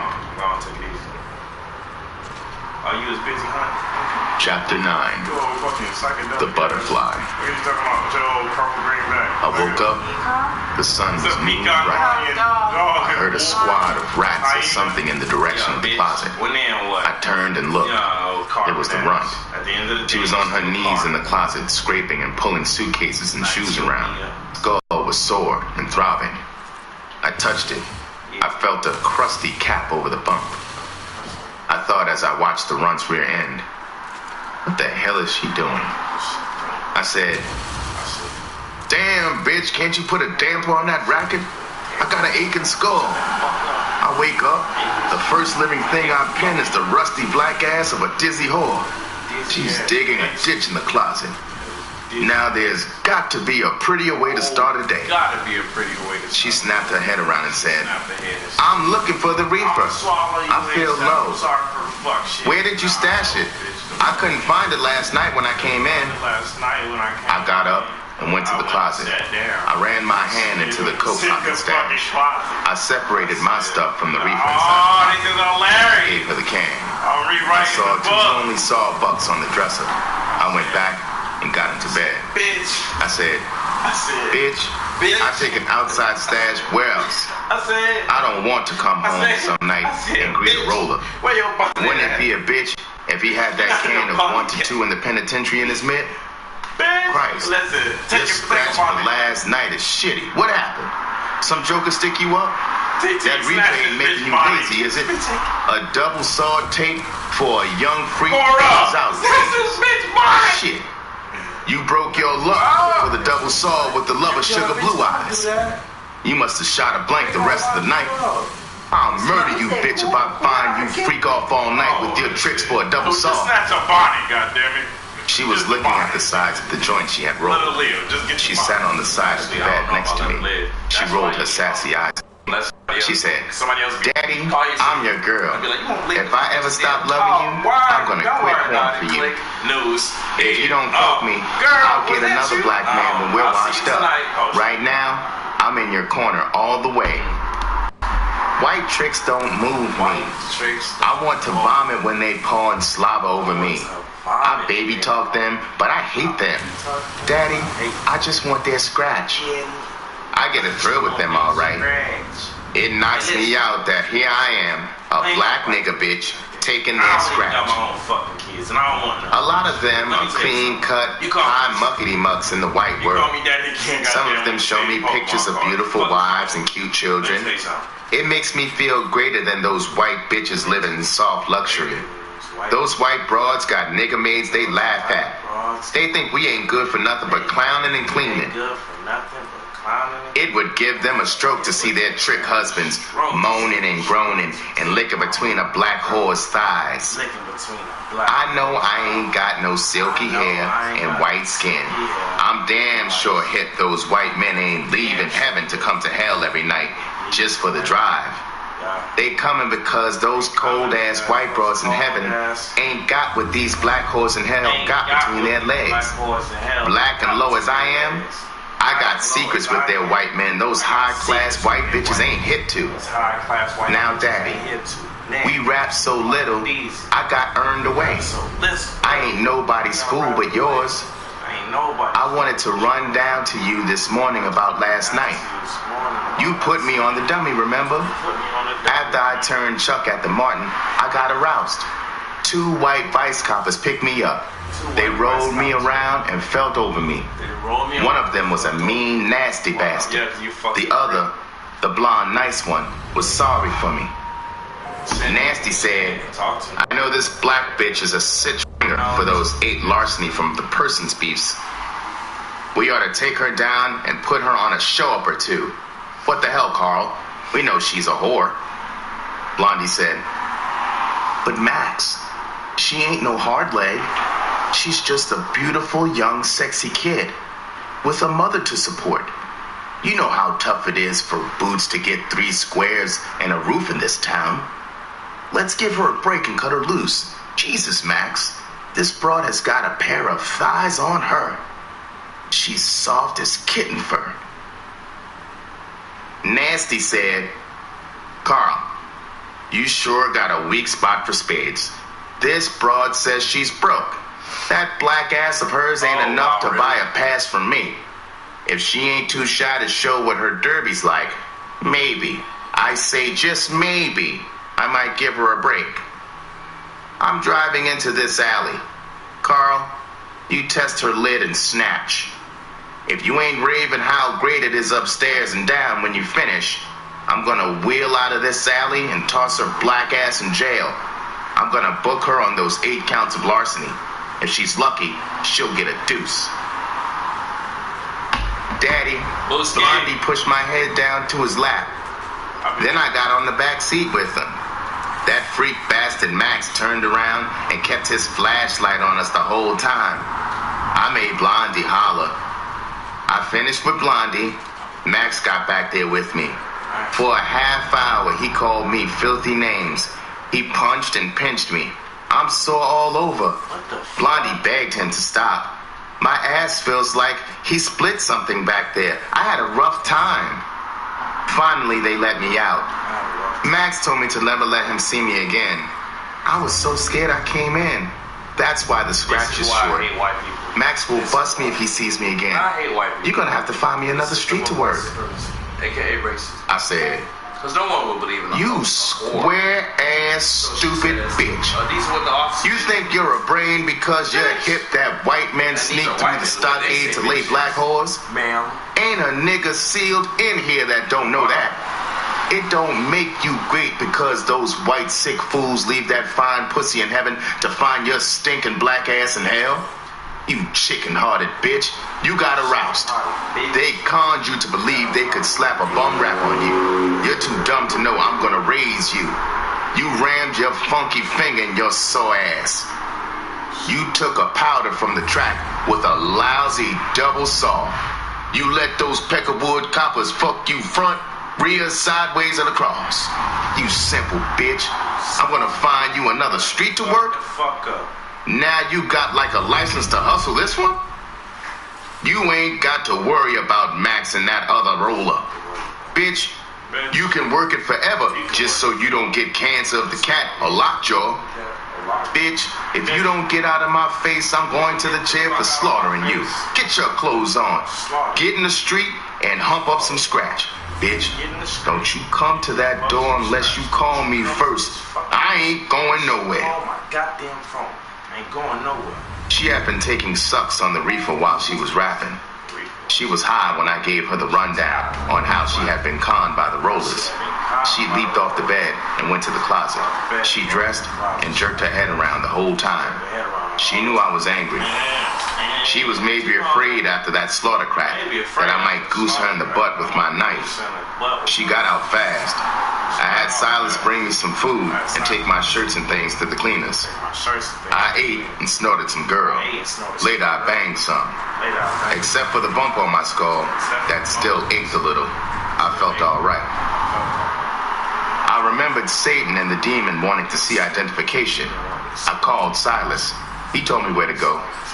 I could get a driver's license without a test for a saw buck under the counter. I dressed and made the trip.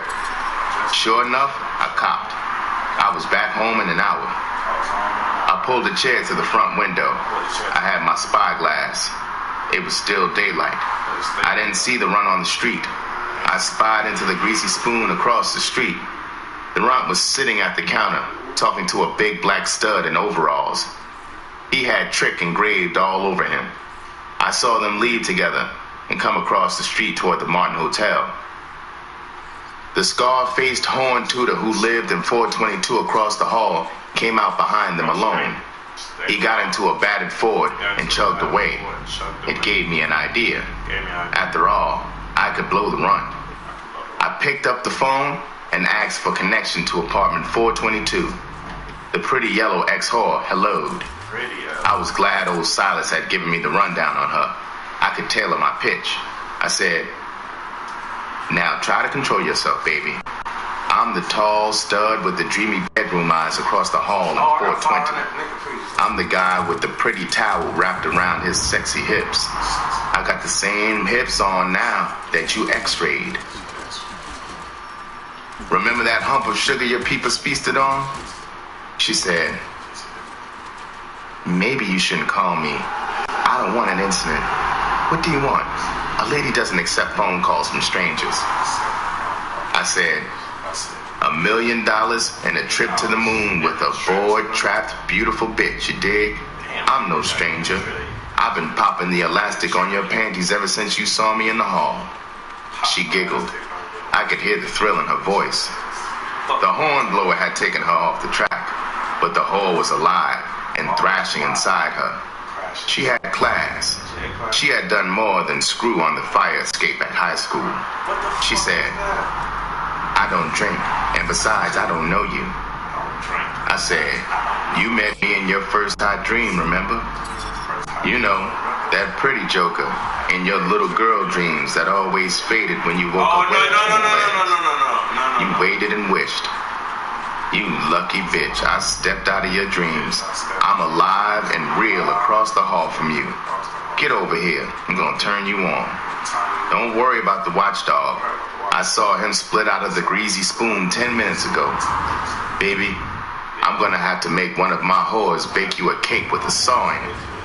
She said, "You're not married to one of them?"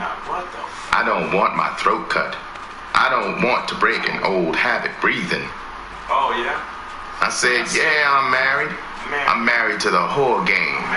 You're still a member of the club yourself. You just ain't paid any dues lately. Maybe if you ain't full of shit, I can put you back in good standing. Now get over here." She said, "I'm raw. I have to slip something on. I'll come over for a minute. You're not a hype. I'm not hip to anything but grass." I said, "No, sugar. I'm a lover and a beggar. I got black gunya, baby. You hip?" I hung up. I went to the dresser mirror and powdered my face. I brushed my hair with a damp brush. My mop was black, bright and curly. I went to the closet and slipped on a wild yellow lounging robe. I had bought it the day before Delansky busted me at the dance. I had peeped at her hold card that day in the hall. I knew she was a freak. I remembered her eyes chained to my crotch. Now I didn't have on any towel. First chance I got, I'd flash her into a boil through the split in the front of the robe. Maybe I could shoot some cocaine into that yellow virgin arm. That would open her up for sure. I might even steal her from Scarface and put her back on the track tomorrow. I thought, this fine bitch is my speed. She's not a hard-legged dog with 1 million miles on her. She's no more than 19 and sexy as the rear end of a peacock. I'll play it cool and quiz her.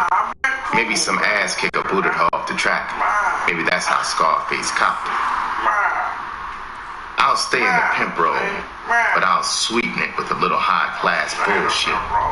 Maybe I'll rap some of that gigolo garbage I overheard the white pimps in the joint rapping. I better call Silas. I'm not ready for trouble with Scarface. I went to the door and unlocked it. I picked up the phone and got Silas. I said, "Listen, Jack, this is important. I'm going to be rapping to the big butt yellow broad who lives in 422. I'm going to give you and the broad on the desk a fin apiece. You got to wire me here when Scarface shows. I'm not ready for him to wise up. Got me?"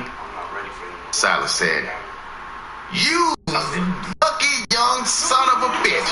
A faggot in a YMCA shower room ain't no luckier. You got salt and pepper, kid? We'll wire you. I'll stall the cage on the way up with him. Can I peep a little kid, huh? I hung up. I felt a cool puff of draft on my ankles. I went into the living room. She had slipped into almost nothing. She was cross-legged in the chair at the window. She turned her head from the street and looked up at me. She had on a thigh-long black negligee with pink butterflies sewn on. A pair of white silk panties gleamed through the black gauze. She curved inside it like a yellow pretty girl. Her hair was steepled on top of her skull like a black satin crown. I saw a frantic jerk at the corner of her melon red mouth. If she turned out to have entasis, I swore I would give up whores and get hit to the sissy game. She said, I ask myself why I'm here. I said, baby, don't drag the party. Don't ask yourself stupid questions. You can't escape that freak desperate spark. You know, baby, that awful sweet electricity that makes a farm boy kiss a you. The same power that yowls a hot torn cat in the alley. You hip to it? Now just relax. I'm gonna roll you up a bomb. Baby, your luck has changed. You've hit the jackpot. You found me. Oh yeah, my name is Blood. She said, Blood? It's nice to meet you. I'm Christine. Chris I like better. I can't stay long. I have to be careful. My old man is very jealous. I said, Chris, you're gonna find out I'm a wild groove. You may stay a lifetime thinking it was only an hour. All we need is an understanding. All you need is a man. Over the top of Chris's head, I saw the runt flash her eyes up at the window. She was just getting into a white Trix car. Twilight was sweeping away daylight with a deep purple broom. I went to the bedroom. I loaded an outfit and tilted it spike up in my pocket.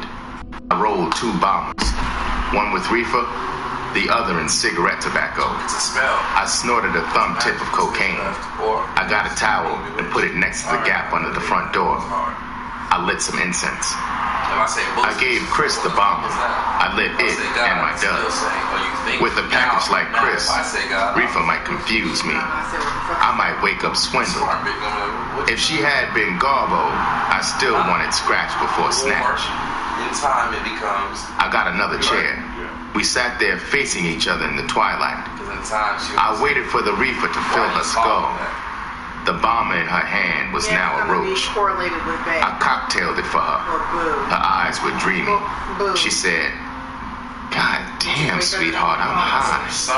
You know, Blood, you're going to laugh when I tell you something. Guess what I was thinking when I saw you the first time in that town? I said, you thought, oh my itching cat, that pretty brown bastard looks like a pimp. I wish the hell I was still horny. I sure would like to kiss Mr. Thriller the Killer under that towel. Am I right, sweet freak? She giggled and scooted her chair flush against my knees. She slid her back down in the leather chair. She put the heels of her pink shoes on the seat of my chair. I was sandwiched between her big yellow legs. The street lamp came on, spotlighting her. She was still giggling. I fingered the ready jolt of cocaine in my robe pocket. I took it out and hit it against the side of my chair. I saw blue veins pulsing on her inner thighs. The cocaine had me strung on an icy rack. I raised her right leg and rubbed my cheek against it. Climb down. I crushed her kneecap between my teeth. Oh, alright, have fun in the I fucking gazed deep into her eyes. Oh. She had laughed tiny pearls of tears that clung to her long, silky lashes. Under the street lamp, her face was innocent and soft as a yellow fawn's. I felt old as Methuselah. She said, don't look at me like that. I know you can read minds. You give me the creeps with that look. It's like you're Svengali or that crazy Russian monk I read about. I said, Chris, You're gonna be my You whore. don't have to be a Christian. We gotta share If you things. believe in Disney fairy tales, That reefer you're was just still an following appetizer. the Masonic order. You're Reefer just is a for higher degree. low-class See, skunk broads. Christianity's for the poor. Heroin It's for the people is for who don't chumps read. bound for the They're graveyard. They read, but they see Cocaine and believe is for what they're brilliant, seeing. They don't beautiful realize there's people. an origin to this. Chris, Let me dig deeper. banging cocaine will spin a magic web of music and bells inside your skull. Every pore in your body will feel like daddy's jugging his swipe in all over you. Based off of law. It will torch off a racy secret fire of life inside you. It's a miracle, Chris. You get all that thrill, no happiness. I know you ain't chicken shit. Are you game to try? She said, Now, amongst the free men, if you won't scar me or hurt me, if it hurts, promise you'll stop. let's build. Don't give me a lot, baby. Slave cities. Where you gonna put it in? Hebrew. So I that's took her left leg and put it in the arm of my chair. I saw a fat line high on her I thigh. need to make I eased the spike into it. She flinched. so they can The dropper flashed red. I pressed the bulb slowly. What is he? Her eyes wide. We spoke Her about white the teeth 6 bit point into star. her bottom lip. Spoke on it. I emptied the dropper. Geometry. I pulled out the gun. She sat there stiffly. They're not fucking talking. She took her leg off the chair They're arm. chanting. She rubbed the inside knobs of her ankles against my sides. I saw her atoms after spasm. When they're I remembered how I puked the first time. I slid my chair back and raced to the bedroom to get the wastebasket. So they're literally I just made it back. spiritually speaking. She dumped a load into it. I flushed the mess down the toilet and rinsed the basket out. They have the most When I got back to her, she was smiling and stroking her legs. We killed She said, everything. I'm sorry I did that naughty thing, Daddy. But now I feel heavenly.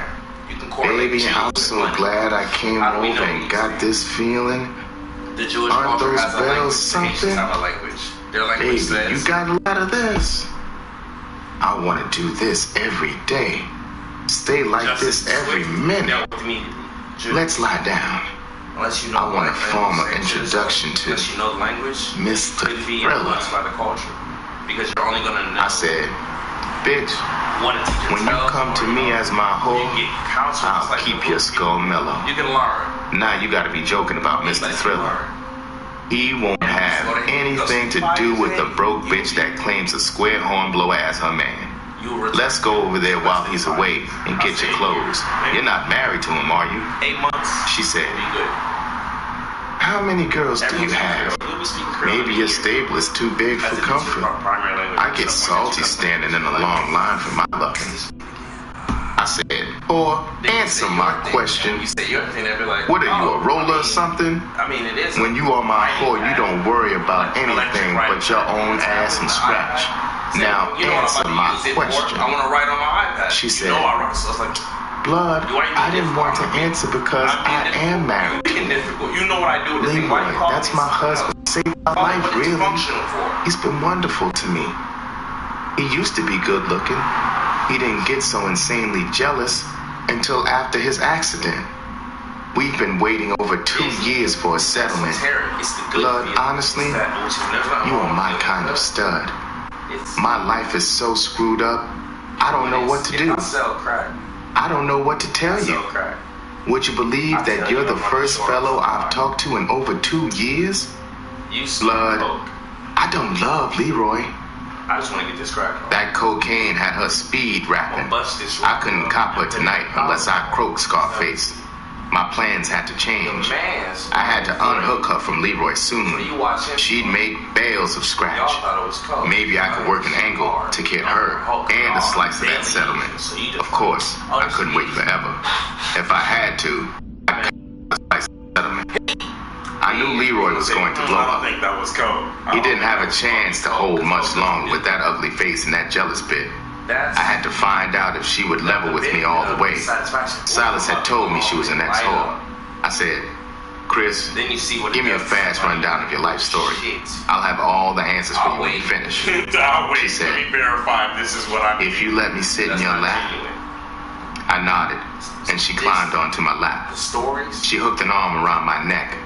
Her cheek was against my ear. Not to be a seeker. The cocaine thudded her ticker against my breast. The language or seek knowledge of the past. Out of the side of my eye, I saw the run going to the greasy spoon. I was hoping she wouldn't use the phone just inside the door and interrupt the rundown.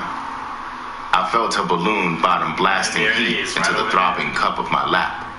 Too bad I worked so hard at the pimp game. Mr. Thriller was playing stiff con on me. He was just a fool at heart.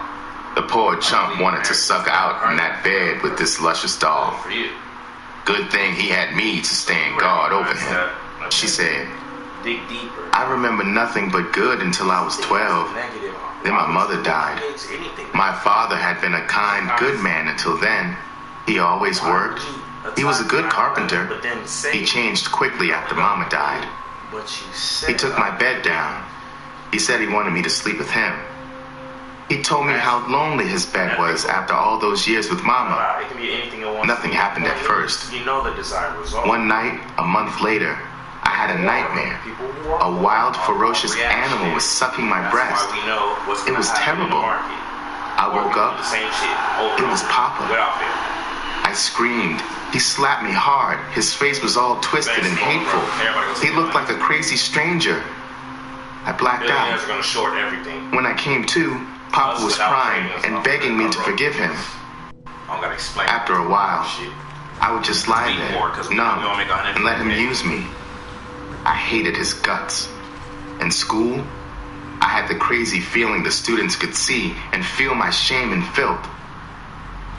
By the time I got 15, I was a skeleton.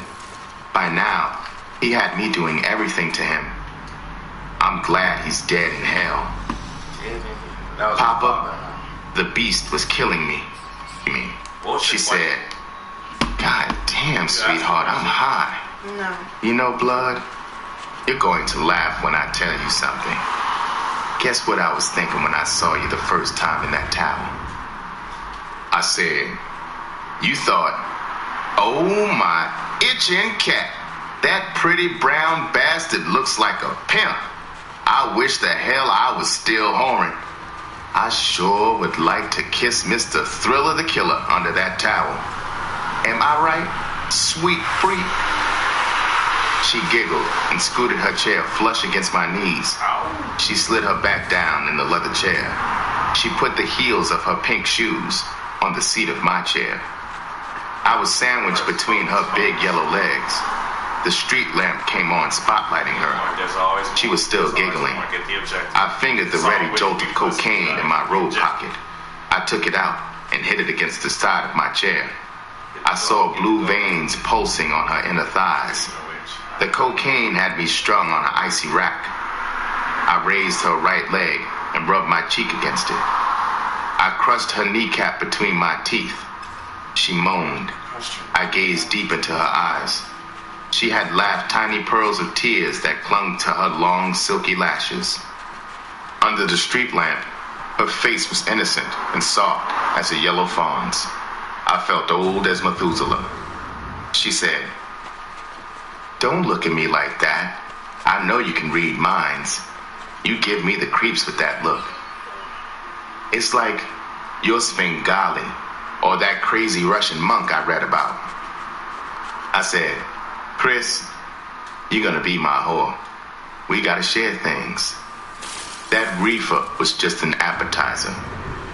Reefer is for low-class skunk broads. Heroin is for chumps bound for the graveyard. Cocaine is for brilliant, beautiful people. Chris, banging cocaine will spin a magic web of music and bells inside your skull. Every pore in your body will feel like daddy's jugging his swiping all over you. It will torch off a racy secret fire of life inside you. It's a miracle, Chris. You get all that thrill and no habit. I know you ain't chicken shit. Are you game to try? She said, if you won't scar me or hurt me, if it hurts, promise you'll stop. Don't give me a lot, baby. Where you gonna put it in? I took her left leg and put it in the arm of my chair. I saw a fat line high on her thigh. eased the spike into it. She flinched. The dropper flashed red. I pressed the bulb slowly.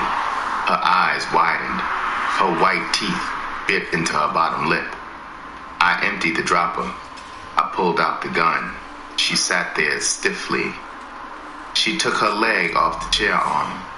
She rubbed the inside knobs of her ankles against my sides. I saw her Adam's apple spasm. I remembered how I puked the first time. I slid my chair back and raced to the bedroom to get the wastebasket. I just made it back. She dumped a load into it. I flushed the mess down the toilet and rinsed the basket out. When I got back to her, she was smiling and stroking her legs. She said, "I'm sorry I did that naughty thing, Daddy. But now I feel heavenly. Baby, I'm so glad I came over and got this feeling. Aren't those bells something? Baby, you got a lot of this. I want to do this every day. Stay like this every minute. Let's lie down.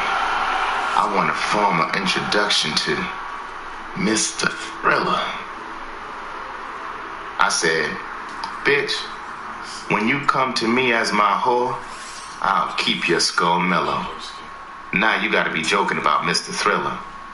He won't have anything to do with a broke bitch that claims a square hornblower as her man. Let's go over there while he's away and get your clothes. You're not married to him, are you?" She said, "How many girls do you have? Maybe your stable is too big for comfort. I get salty standing in a long line for my love." I have a family full of actors. I said, "Or answer my question. That's what's up. What are you, a roller or something? When you are my whore, you don't worry about anything but your own ass and scratch. Now answer my question." I'm not a rapper. She said, "Blood, I didn't want to answer because I am married to him. Leroy, that's my husband. Saved my life, really. He's been wonderful to me. He used to be good looking. He didn't get so insanely jealous until after his accident. We've been waiting over 2 years for a settlement. Blood, honestly, you are my kind of stud. My life is so screwed up, I don't know what to do. I don't know what to tell you. Would you believe that you're the first fellow I've talked to in over 2 years? Blood, I don't love Leroy. That cocaine had her speed rapping. I couldn't cop her tonight unless I croaked Scarface. My plans had to change. I had to unhook her from Leroy soon. She'd made bales of scratch. Maybe I could work an angle to get her and a slice of that settlement. Of course, I couldn't wait forever. If I had to, I'd cop without a slice of the settlement. I knew Leroy was going to blow her. He didn't have a chance to hold much longer with that ugly face and that jealous bit. I had to find out if she would level with me all the way. Silas had told me she was an ex-whore. I said, "Chris, give me a fast rundown of your life story. I'll have all the answers for you when you finish." She said, All right. "If you let me sit in your lap." I nodded, and she climbed onto my lap. She hooked an arm around my neck. Her cheek was against my ear. The cocaine thudded her ticker against my breast. Out of the side of my eye, I saw the runt go into the greasy spoon. I was hoping she wouldn't use the phone just inside the door and interrupt the rundown. I felt her balloon bottom blasting heat into the throbbing cup of my lap. Too bad I worked so hard at the pimp game. Mr. Thriller was playing stiff con on me. He was just a fool at heart. The poor chump wanted to suck out in that bed with this luscious doll. Good thing he had me to stand guard over him. She said, "I remember nothing but good until I was 12. Then my mother died. My father had been a kind, good man until then. He always worked. He was a good carpenter. He changed quickly after Mama died. He took my bed down. He said he wanted me to sleep with him. He told me how lonely his bed was after all those years with Mama. Nothing happened at first. One night, a month later, I had a nightmare. A wild, ferocious animal was sucking my breast. It was terrible. I woke up. It was Papa. I screamed. He slapped me hard. His face was all twisted and hateful. He looked like a crazy stranger. I blacked out. When I came to, Papa was crying and begging me to forgive him.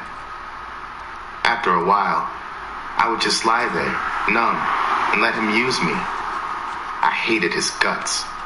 In school, I had the crazy feeling the students could see and feel my shame and filth. By the time I got 15, I was a skeleton. By now, he had me doing everything to him.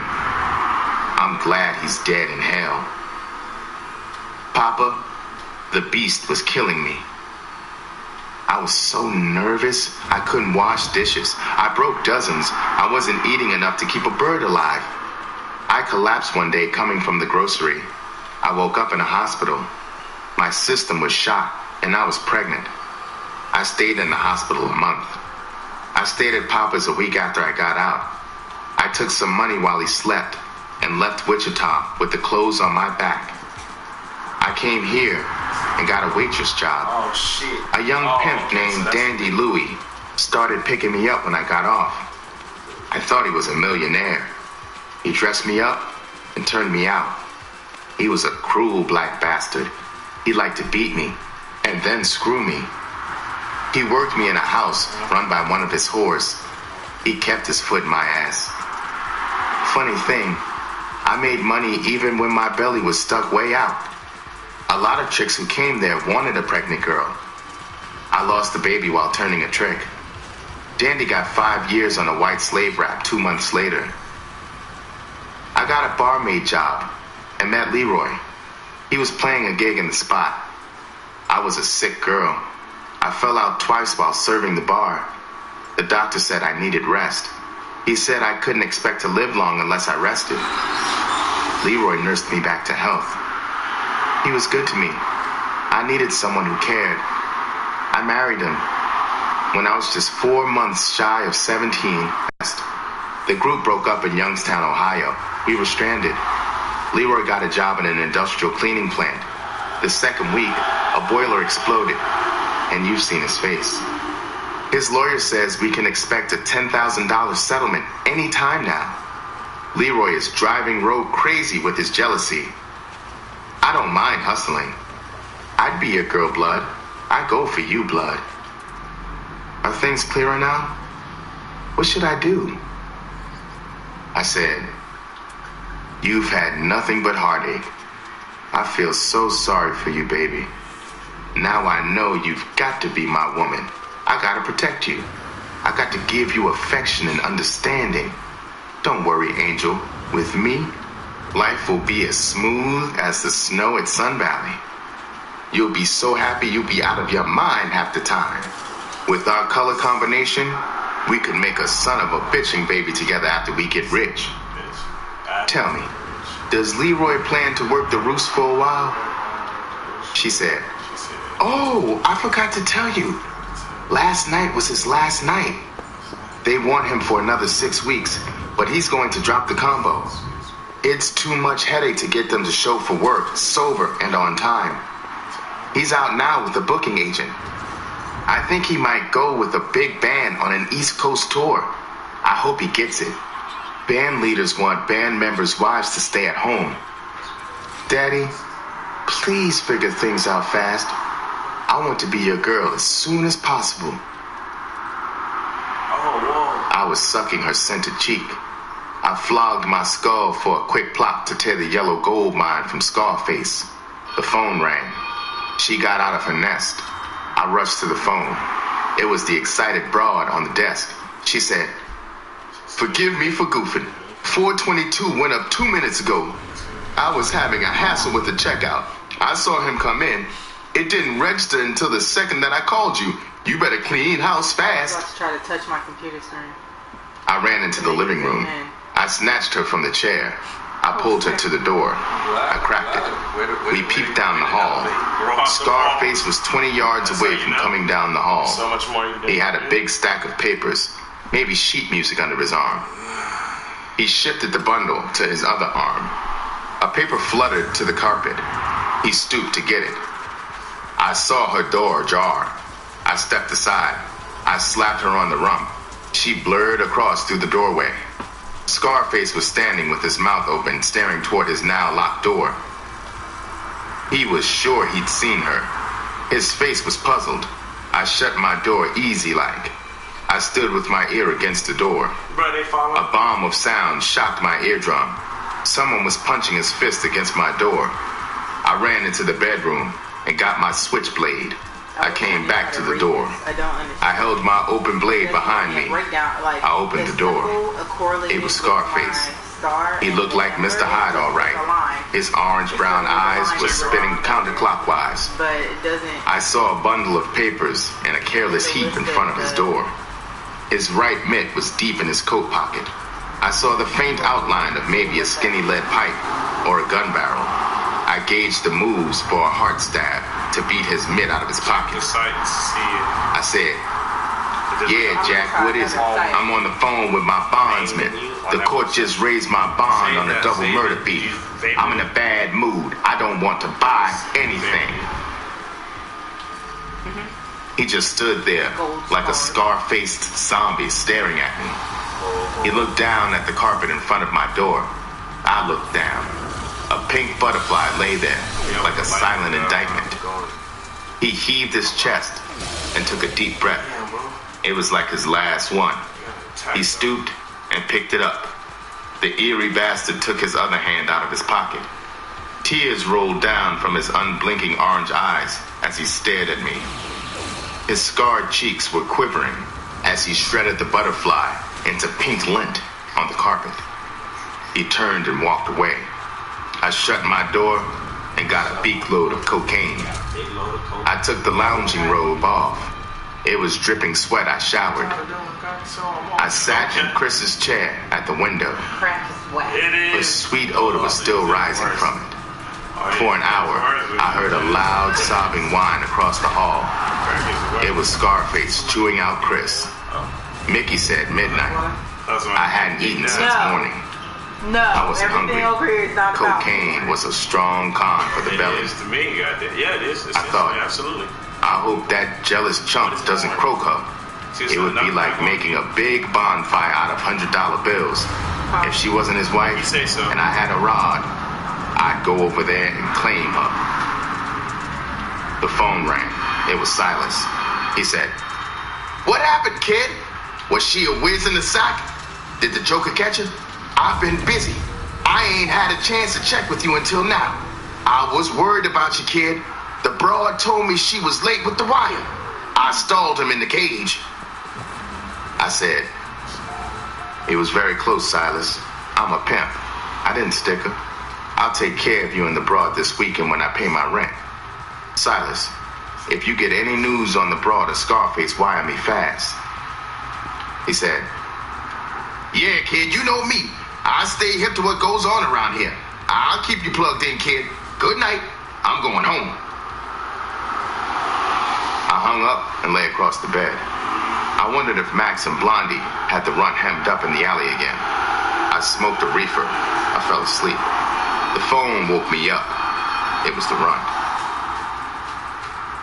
She said, "Daddy, it's your baby. It's after 2. Can I come home?" I said, "Bitch, what kind of lines you got?" She said, "I got 30 slats. I'm beat, Daddy. My tricks have been spades. You know how cheap and hard they are to turn. Can I come in?" I said, "Come on in. Take a bath. Watch your jib, bitch. Don't irritate me. Got a lot on my mind." She'd been working more than 12 hours. She was beat all right. Within a half hour after her bath, she was snoring beside me. I was dozing when the phone rang. I switched on the light. Picked up. I said, "Hello." Chris whispered, "Daddy, I can't talk long. Leroy's asleep. He found a butterfly that fell off my negligee. He's been raving like a crazy man. He knows I was over there. I got bad news for us. The band spot is out. Call me with no bad news. He called and turned it down. He's going to keep the combo and go through Ohio. Oh, word. His agent had a slew of one-nighters booked for him. He's taking me with him. Daddy, I won't forget us. I'll keep in touch. Maybe he'll go out before we leave tomorrow afternoon. I may get a chance to kiss you goodbye. I love you, blood. I'm going to dream about Mr. Thriller until I heard the drowsy whine of Leroy's voice calling. Bro, I gotta get on the No Man's Sky, bro. I turned. No Man's Sky, you ain't Travel the Universe? The big mouth was wide Bro, open. Travel Universe. Frothy Pick up the game, Travel Universe. A sour On the head planet. had started to kink. You can own the planet. She needed to go to the beauty shop downstairs. I thought, What are you doing? what kind of breaks am I'm I? naming flowers. I'm simple. Come on, G. I'm laying here with a lather-mouthed dog, the ugliest joke in the Oh, world. I'm very well, Malcolm X. He's I in the see you, sack with kid. a pretty bitch I whose nose see. is wide open for me. Something's got to be done.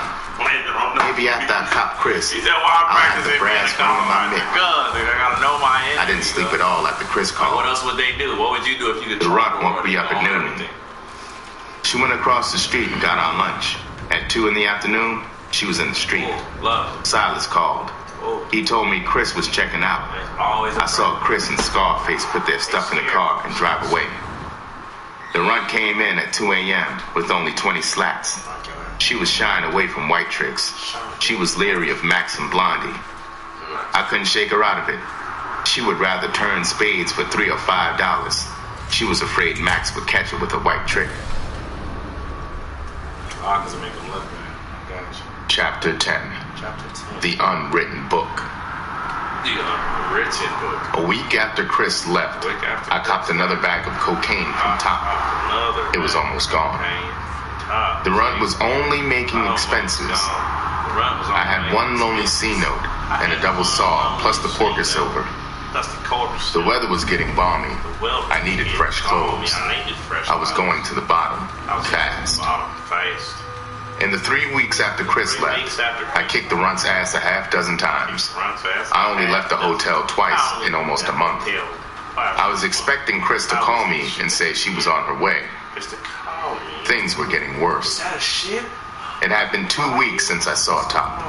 I decided to call him. Maybe he could hit me to a new spot to work for Runt. My bankroll was thin. At 10 a.m., I called Top. One of his broads said he was out of town. He wouldn't be back for a week. I got a sudden thought. I asked her if she knew Sweet's phone number. She said she did, but she'd have to call and find out if Sweet wanted me to have it. She called back in 10 minutes and gave it to me. I called him. He answered. He was in a good mood. He said, "Well, what do you know? If it ain't Grinning Slim. You still got that one whore, or have you grinned yourself whoreless?" I looked over at the runt. She was still asleep.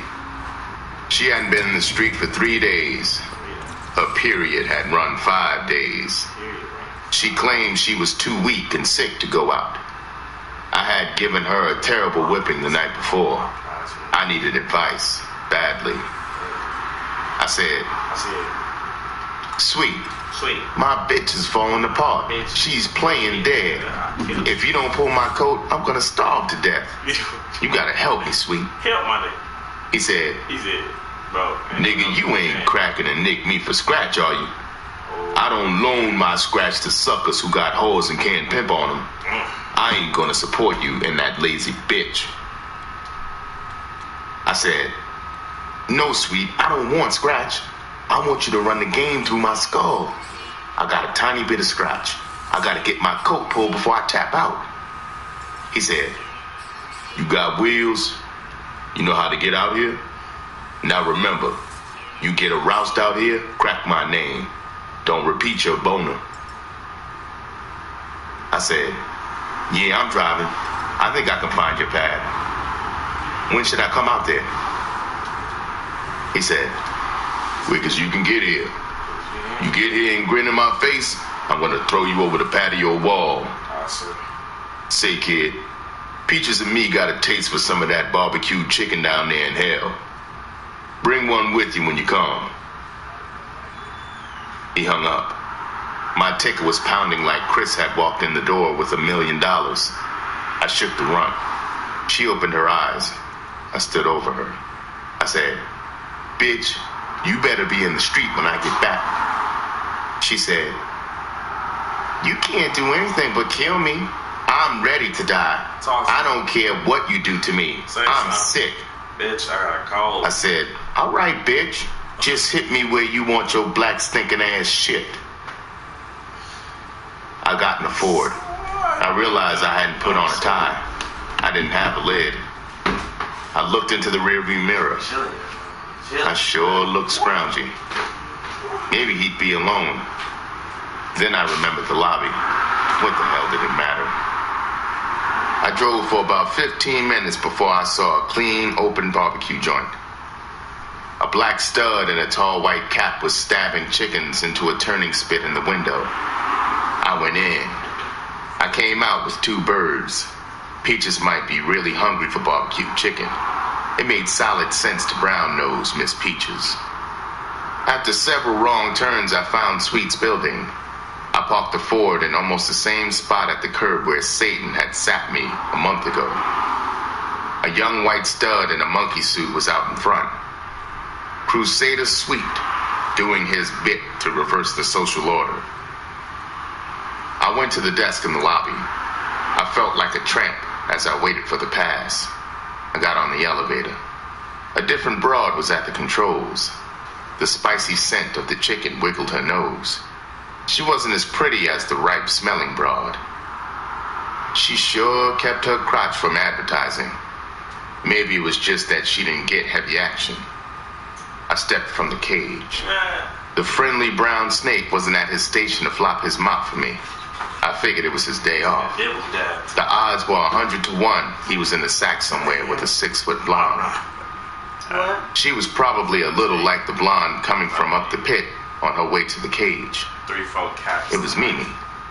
She flicked her green eyes across my face. They were cold as a frozen French lake. She passed me.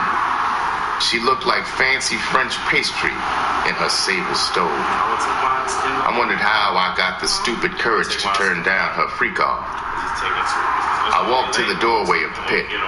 The stone broad was still in her squirting squat. Sweet was sitting on the couch. Miss Peaches beside him saw me first. She bounded across the carpet. I felt her choppers graze my hand. She snatched the bag of chicken. She flung it on the alabaster-topped cocktail table in front of Sweet. I thought you were gonna have Sweet looked at me. I tightened my face into a solemn grim mask. I thought you were gonna have this. I stepped down and walked toward him. Yeah, I was thinking about it. He was wearing only a pair of polka dot shorts. In daylight, I noticed a mole on the broad in the picture over the couch. I said, Oh, yeah, trust me. "Hello, Mr. Jones. I hope those birds are still warm." He said, "Kid, your map sure looks like that bullshit bitch you got is shooting you through hot grease. I like that look you got today. Maybe you're getting hip. The pimp game ain't for grinning jackass. Get over here and sit on." Hey, computer. You said you're gonna wait and listen to more of it tomorrow. Yeah. It's a new division coming out, and finally we're taking the White House. This one is New York. We're going now. The next one's gonna be DC.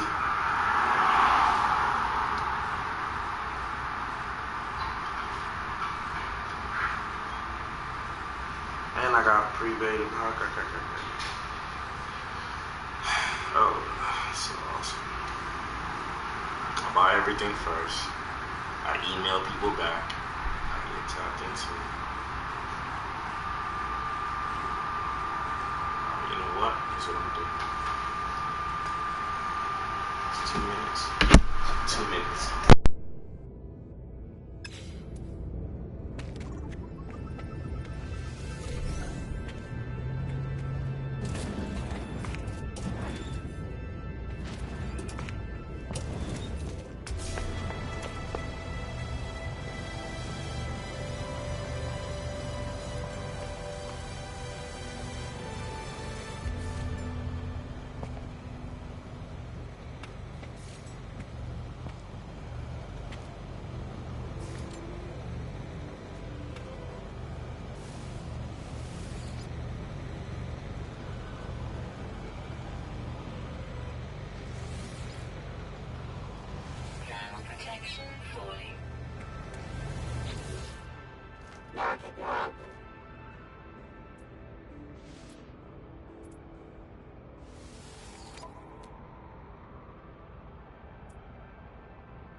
Technology recharge.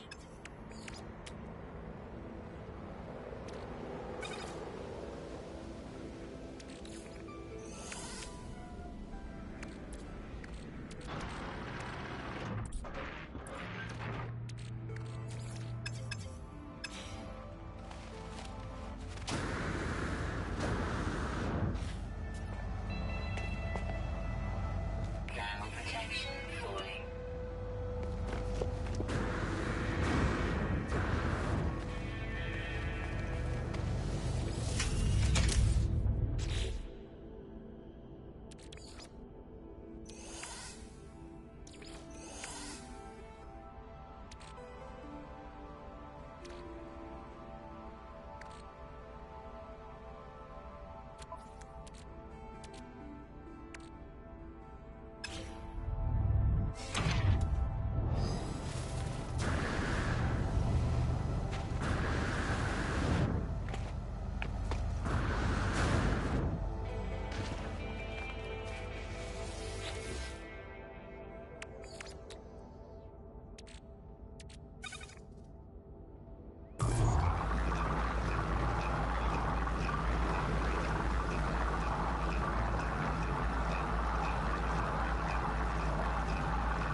Thermal protection falling.